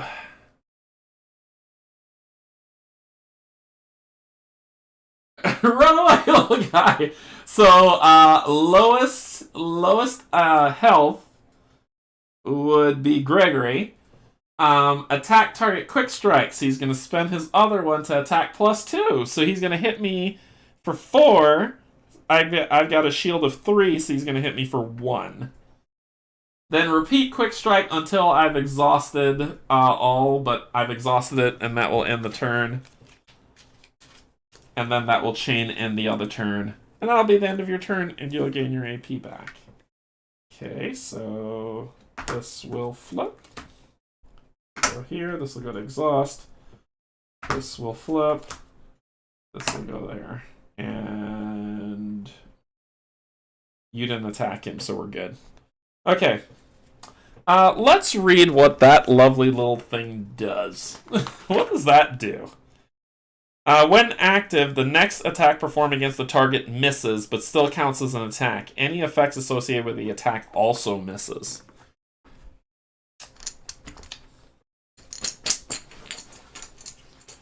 One, 2, 3. I didn't draw a black. 1. So I'll heal for 1. Let's mix and match, shall we? So we're gonna do this to spend 1. Hopefully I'm doing this right here. To add a sword and a shield to his bag. Then we're gonna spend this to do this to gain that. And then we're just gonna put this right here. We're gonna put that right there. So it says if one other P or if one other P primary or secondary is active, attack an enemy for +2, or if both are active, attack all enemies for +2. So I want to flip that back over. So we'll spend that lovely green one that we gained and attack for, I don't know, 4. He has that evade, so it says the next attack would miss, right? When the next attack performed against the target misses. So, swoop. You ducked out of his way. Oh no! What will I do?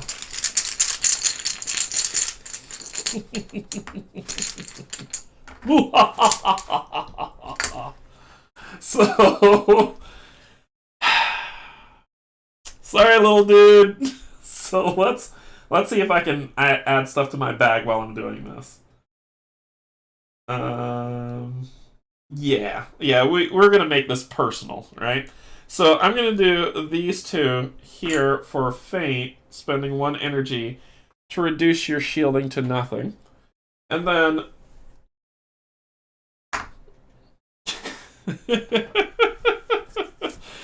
I'm gonna hit you for 3. 1, 2, you're dead. I enjoyed that. I enjoyed that a little bit more than I should have. He's gonna get 2 lucks. So 6, 7, 8. So we're at 8 lucks, and we get rough leather. Run away, little guy. Run away. So I get rough leather, enemy drops. That's animal hide, pelt. Bear pelts. Ooh, we can find some bears. Rough leather. 1 rough leather that will be going into Gregory's slot. I enjoyed that a little bit more than I should have. I think I'm still feeling angry from the beat up of the cultist guy. Darn those cultists. Alright. So that ends that fight. We were at 93. Like I said, we can go to Razdor and then just cut through Razdor and take 2 nodes to get to Fort Istra, or we can build up some stuff to see what we can do. So let's just do some cleanup here.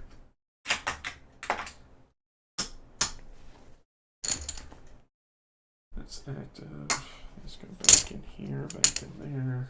Active. Flip back to P. Flip back. And we're good. And these go away. Okay. So, maybe we'll go... I want to keep milling stuff. Like, that's the thing. So this is the part where we talk about doing the grind, right? Doing the grind to get the stuff we need. I've got some things. I want to be able to make something when I get the Istra. So taking the long way around makes sense. And plus we've got some nodes, a green node that we can go to potentially, but we don't know how to do that yet. So let's... I'm going to cut through Rasdor. So I'm going to go to 95 to go to Rasdor.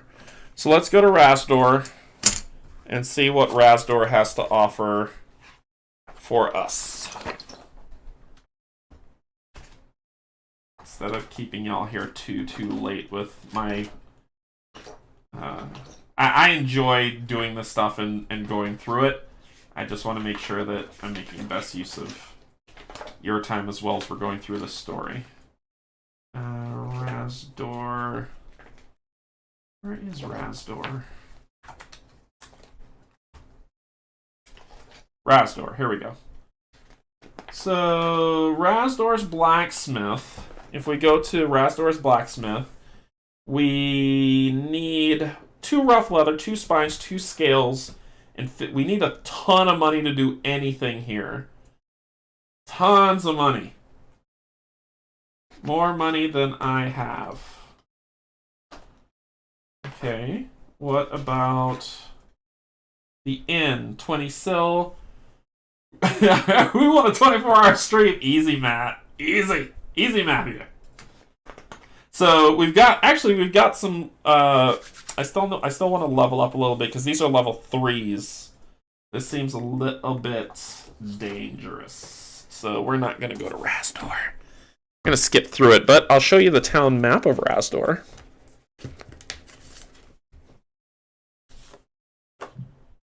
Here it is.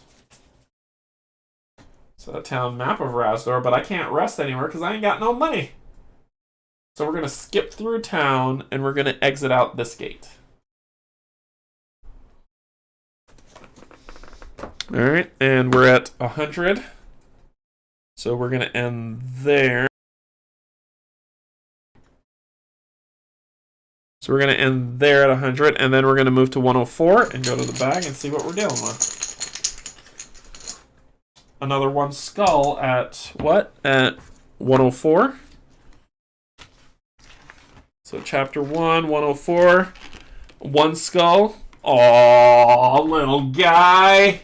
We're going to kill you again. Aw. After a while, this is just like picking on helpless creatures. I'm okay with it. I want his skin. Yeah, but I want these materials to build something, Steve. I think if I had a ton, I would sell it, but I want more. I want more. All right, so let's see. You're gonna have 7 health, 2 attack, 1 shield, and 2 energy. Alec's gonna go first. We're gonna see if we can kill you. I'm gonna see if I can kill this guy in 1 go. 1, 2, oh god. Oh no! Oh boy! Alright. Sadly we can't activate all this, which makes me sad. But we can activate, actually yes we can. We're gonna put this here, spend this 1 to gain a green. I'm going to put this here to spend 1 to give you a green. I'm then going to put this here to attack you for 1. And sadly these 2 get wasted. Oh no it doesn't, I got 1 more thing I could do. And then I will put this here to give me these 2 into the bag. This will get wasted, but not before I attack 1 enemy for +1 damage, which is 3. You block once, you take 1, 2. And that's me. Well, well, well.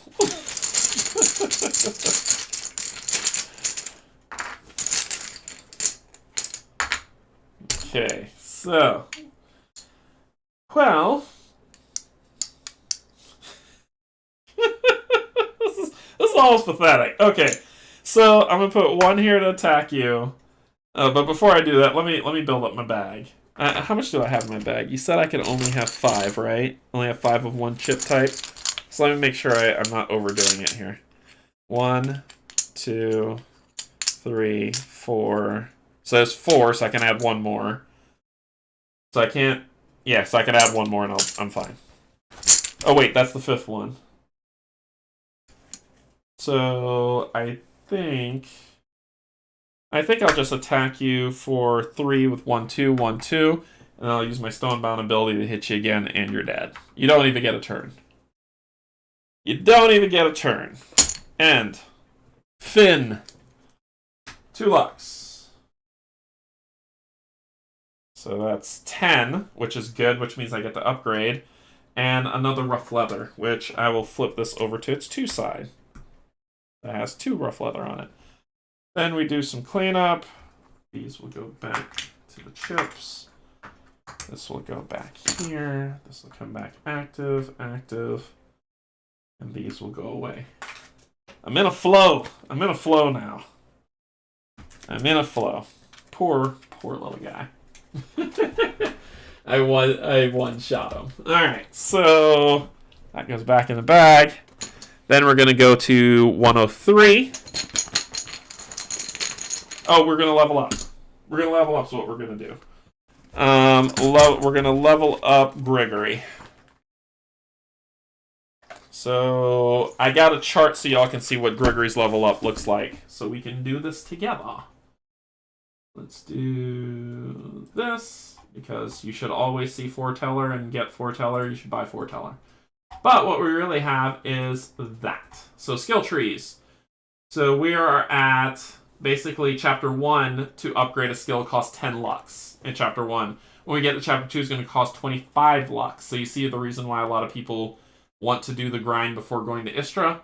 So at Gregory's, he's got cross slash down here at the bottom unlocked. When we spend 10 lux, we can either gain +1 health, we can add a shield chip, a black shield chip, or we can add a black sword chip to the bag. I don't know why this needs to be a PDF, like a fillable PDF. And as you can see, so one of the ways that the game stops you from power leveling is, you can see here, this is a chapter 1 one that you can do. This is chapter 2. So you can say, oh yeah, I'm going to just mill and grind, but you're actually capped. You can only do this, this, and this in terms of what you can do in chapter 1. You have to go to chapter 2 to be able to do the next set that are here. So don't think that you can I'm going to fill this up and then walk the game. You can't. The game, the creator, Eric, stopped you from being able to power level, which is a good thing. So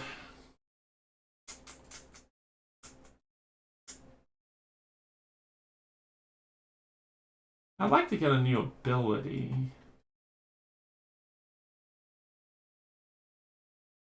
And getting to one of these would be cool. Flank seems pretty cool too. I think I'm going to go for a shield token on my upgrade. Because that's Gregory's one, and this is Alex. So for Alex, I got Combine. I went straight up and grabbed Combine. So if after Combine, this is the one that's open. So if I wanted it, I can move down, move whichever direction I want. I can unlock all these abilities if I have the ability to do it over time. But I got Combine from him for his. So what I'd really love... I'd like to get one of these 2 abilities, and I need to move for it. I think I'm going to move towards Meditate, so I will gain a shield token. So I'm going to check this one off, And that means I get to add a black shield token to my bag as my new addition. So that is my upgrade that I'm going to do for him. Let's hide this. Okay. So I'm going to add this as an upgrade to his bag. Okay, so then we moved to 103 before we did that. And let's see who we're fighting now. Oh, we got a purple cube, and we're at the hundreds. 103. 103, zone 103 is a forest region. So that forest region is represented by red, so right there on that one. And then we step into Fort Istra for the finale of this. So, this chapter book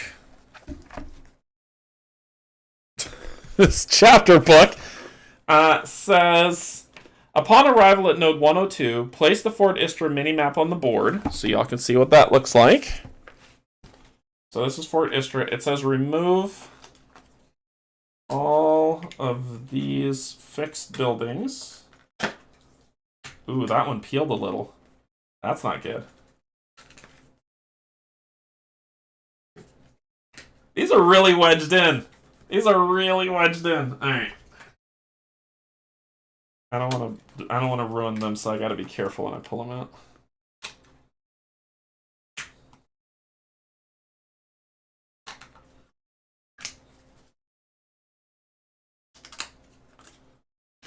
Okay, so this, my dear friends, is Fort Istra. That's Fort Istra. The big old ruin. This is where we're going. So it says, upon arrival at 102, place the Fort Istra minimap on the table, remove all building pieces from the board and place them onto the side. Move the guards to Fort Istra North Gate, which is right here. Proceed to 19 and read chapter 2-1. Then, after that, we end chapter 1. Okay, so we got one final reading and then that's it.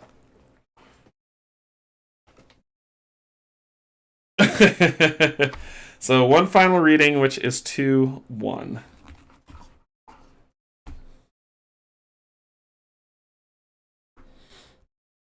Come on, you can do it. You can move.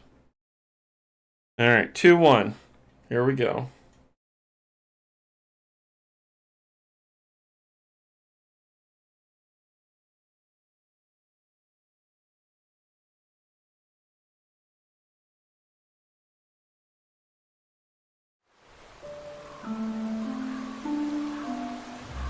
Ages ago, the Drevny Forest began life as a congregation of hardy young pine trees. The quick-growing pine wood was perfect for laying the foundations of the empire that would follow. In those early days, just after the Sundering, it is said that the forest was harvested nearly to extinction. In place of the trees stood great fortresses stretching all along Isofar's southern border. Generations of soldiers lived and died defending the border against Falmund, until, after years of stalemate, an uneasy truce was formed. The border forts were gradually abandoned, and the Drevny forest grew wild and dense, reclaiming the land for itself. It was through this ancient gnarled forest that Dunamis led your small company. After navigating the labyrinthine forest for days, you now stand before the ruins of an ancient fort. Tree roots and smaller vegetation have worked together to take down large sections of the wall. The inner buildings lay in similar ruins. You pick out a smithy, recognizable only by the forge poking out of the rubble and the distinctive circular layout of a guard tower, now tumbled in on itself. You can only guess at what the other buildings may have been. You don't know what you expected, but it wasn't this. Dunamis has been strangely quiet, but now he stops just outside the gate and turns to address everyone. Welcome to Fort Istra.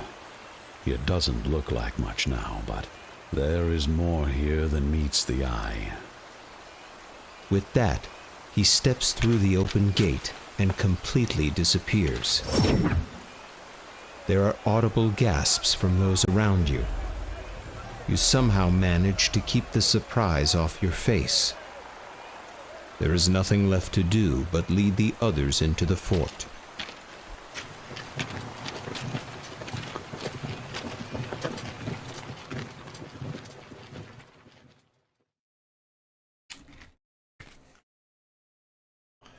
And we're gonna stop there. Oh my gosh, I want to keep going. I want to know what happens next. That's why I flipped it. There's more story, and then a big thing coming up that's going to be coming up soon. But I'm going to stop there. I am going to stop there at the beginning of Chapter 2 as we enter into Fort Istra. So we've arrived. Dunamis stepped through something and vanished. We don't know what's going on. It's crazy. Dogs and cats living together. Mass hysteria. So we are going to stop there and we're going to continue with this. Okay. Let's talk about a couple things. No, stop. No. Yeah, we're going to stop there for tonight. However, we're not done. We're not done. So let me let you know. Let's talk about this as a whole, and then I'm going to tell you what I'm going to do. I'm not putting this away. So let me tell you what I'm going to do. Okay. Steve, I watched your review. I fully understand how you can play this game for hours. This is cool. I like what I'm seeing so far. I'm enjoying the combat. I understand why I kept going, because I was one-shotting stuff. It wasn't fair. And to be honest, it was just to get Gregory leveled up. That's the only reason why I kept pushing for more Lux.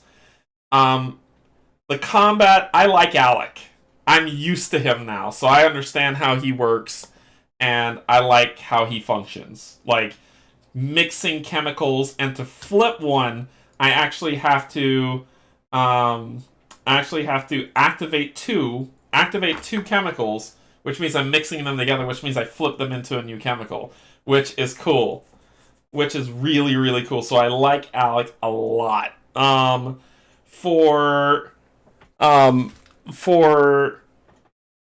Gregory, I just need to get used to his combo. Jess donated. Thank you, Jess, for the super chat. More. Thank you for sharing with us, though. There will be more, I promise. So I'm liking what I'm seeing so far. I'm kind of sad. My first is I cannot take on those bounties in Chapter 1 because they're hard, right? I lost to a 2-star one, and you want me to go fight two 2-star ones. That seems a bit excessive. However, now that I'm in Chapter 2, those bounties are no longer available to me, I don't think. So now we're at Chapter 2 ones where they are even harder. So the bounties are challenges, it looks like, for you to go through. Because Chapter 2 in Mirror, there are 3 stars instead of 2 stars. But I still want to fight them and try out a bounty so you can see what that looks like, right? So I like that there are bounties to do. I wish there was a light difficulty, like a normal difficulty, and then a hard challenge difficulty, where the normal difficulty can still get me something, but it gives me some supplies and something that I can go off in a different direction and deal with and build that stuff up. Now it's on Chapter 2, the difficulty bumps up.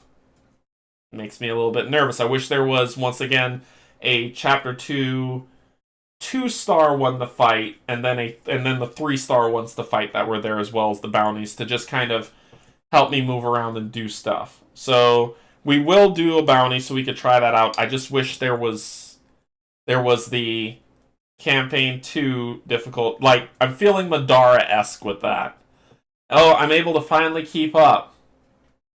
They automatically power up. So we'll have to do that. So that will come. We'll do a bounty. We will find out what happens in Fort Istra, how we're gonna make this our home and what that means for us.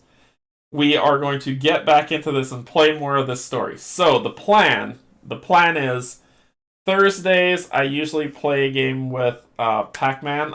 This Thursday I'm going to play this again. So we're going to go into Chapter 2 of Campaign 1 this Thursday. So we're going to continue this game on Thursday, play that through, and see how that goes. So the next stream is Thursday, and we're going to be playing this some more. I really, really enjoyed this game.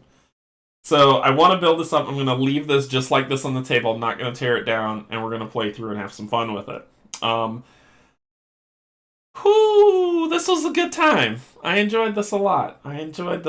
So Thursday will be the next stream. Well, 2 days away. It'll be okay. 2 days away. And then I might sneak in one on Friday. Let's see how Thursday goes. But I might sneak one in on Friday so we can continue the story going. But so far, the mechanics seem smooth. I will say, you can do older bounties. Oh, sweet, David, that's awesome. That makes me happy, because if I was locked out of Chapter 1 bounties, I would be like, we need to do something about that. So if we can do older bounties, that's perfect. That answers that problem. The one thing I will say for people who are playing, who are getting this game, is that, and I'll say this, but I don't agree with it. But I will say this because this is honest, right? I feel that there are people who are going to say that combat is samey. Where it's, I'm fighting a plane strider, flip a card, move, do stuff, move, do stuff, move, do stuff, move, flip another card. Okay, fight another enemy, flip a card, move, do stuff, move, do stuff, move. So I think that there are people who will feel that combat is samey, and they can get tired of it. I don't agree with it, but I see their point. I can see their point. So I like how different the enemies are and how they interact. I love that this game is a theater of the mind game, where there's no map on the ground and you see me moving around the map, right? You don't see me like dungeon crawling. You see me world sandbox walking, and then you see me do combat. So it's a theater of the mind style game. Hey, Sky Kingdom Games, how's it going? So I like that a lot, that there's not, that the dungeon crawl aspect is more a world. I love sandbox games, so this really scratches that itch for me. So I think that this works really, really well. I combated 2 enemies, and so far they were smooth.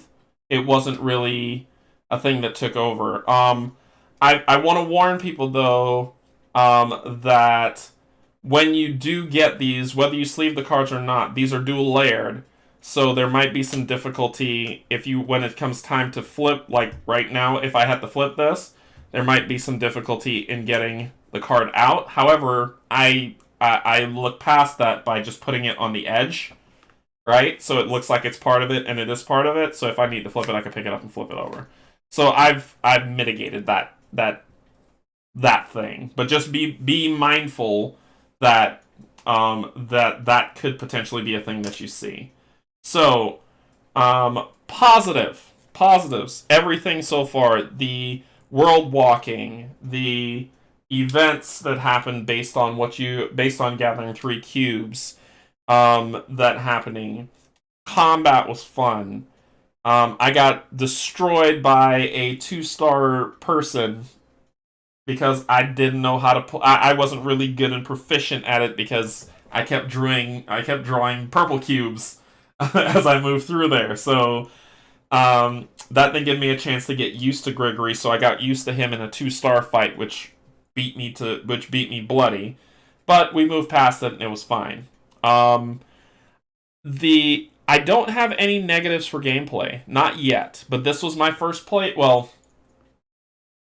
playthrough in terms of that getting to Silney, right? When I was learning the game, all I did was just do the 2 nodes to get the Silney, and then I stopped, reset it up, do the 2 nodes to get the Silney, stopped, reset it up. So that's what I did, but all this stuff is new to me like it's new to you. Forteller audio, big, huge, amazing. This story seems so rich and so good. Eric did a good job of writing this story. Forteller did a great job of bringing in the narrations of this stuff, so it sounds really, really great and smooth. I need to do some more reading on how to get more black cubes. I want to know how to get more. But we'll see how that stuff shakes out. Alright. So far, 2 thumbs up. Jess and Matthew, if you're yes backers, you should have tracking. Yeah, so far, 2 thumbs up for a really great start to this game. I got my tracking information for the second package that's coming in with this game, and I'll be doing a giveaway. David wrote the story. Oh, okay, David. Huge thumbs up on the story. Beautiful, well done, David. Massive thumbs up. It's very engaging. The story is engaging. The tale, I want to know more of what's happening. So it is really good. I'm when I listen to the story, I don't feel like the story is something I need to get through to get to more of the game. I want to know what's happening. When Dunamis walked through and vanished, I was like, okay, nope, we gotta stop. We can't go further than that. So great work on the story, David. Fantastic. Great work on this build out. I'm really enjoying what I'm playing so far. Yeah, great work on the game. I'm really playing it so far. I want to let y'all know, just to keep in mind, for people who are very finicky about components. I live in North Carolina. The temperature here, the humidity here, has caused some of the boards to bend, right? But to me, that's not a deal breaker for me. So if you live in a place with a lot of humidity and your boards bend, get over it. Put a book on the board and it'll flatten it back out. But just know that will happen, and that's okay. That's okay. Great story so far. Great fighting and going. Yep, they do. Wait overnight helps. Yeah. Great story so far. Great combat. Love the world map. This is the only time you're going to see the neoprene, only because I need the space for all the stuff that's going to be happening. So I'm going to go back to the regular board for people who didn't order the neoprene. So Thursday you'll see what it would look like if you didn't get the neoprene board. I'm trying to think of what else. I think that's all I have to run through. So far, I'm super pumped. I'm very happy with what I'm seeing. But that's my first playthrough. So we're going to keep this going. We're going to play Thursday night, 9 p.m. Eastern. Bring this back to the table, play through this, and then I'm going to see if I can sneak one in on Friday. I want to get a lot of plays in so I could formulate. I can see the mechanics. I want to get past the beauty that I'm seeing, right? Beautiful art, beautiful story, beautiful all this stuff. And I want to get to the mechanics, and then I want to see if, after I get to the mechanics, if I'm like, yeah, I'm still feeling this game. But so far, I am. Who wouldn't get the neoprene board? I don't know. Crazy people, Brian. Crazy people. No, that's fine. But in the one that I am going to be getting, I will be doing a giveaway for that. I will let y'all know the details on that. That's probably going to happen. I need to have the 1500 sub stream soon, because I have boxes ready to pack this stuff up, and I need that to happen. So it'll be coming up soon. All right, let's get up to the top and let's run through this. So thank you, everybody, for joining me. Thank you, Forteller, for doing the incredible audio. David, for the incredible story that you've written so far. I'm really digging it. Eric, for the incredible components and games that you've created. It looks fantastic. Soon, Kate, soon! Soon! So, because the reason why is because I plan to do a really long stream for that one, and I need to find a time where I can. Jess and Matthew, join our Discord and send me a PM. I'll check your status orders. Yeah, Eric's pretty much on it about making sure everybody gets their games. So make sure if you have damaged components, because I believe he's sending me a new SIL tracker. So if you have damaged components, join the Discord. Let him know. He'll take care of it. If you're missing your order or something's missing from your order, let him know. He'll check in on it for you, and he'll he'll beat them down until they get you what you need. So thank you so much, everybody, for joining me. I hope you really enjoyed this playthrough. I will be back Thursday to play more of this, so join me then. I'll be playing through as far as Chapter 2 as I can get, because I want to get some new gear. So I might do some milling, but Chapter 2 looks pretty... Chapter 2's got a lot. So we got a lot to do. Yeah, thank you so much, David. No, feel free to join. I'm glad you're enjoying the playthrough. Feel free to join at any time to pop in. If anybody else is curious, like I said, I'm going to make the thumbnail for Thursday tomorrow, so you'll see it pop up then, and then I'll start posting it around the interwebs for people to see. And that's all I got. So thank you so much for everybody. Thank you, my patrons, my YouTube subscribers. And if you're neither, never want to be, don't really care to chat, that's perfectly fine. Just know you're always welcome at this table. You're always welcome in this space. And this is a safe space for you to hang out and just have a good time. Also remember, I love you, and there's absolutely nothing you can do about it. See y'all later. Bye-bye.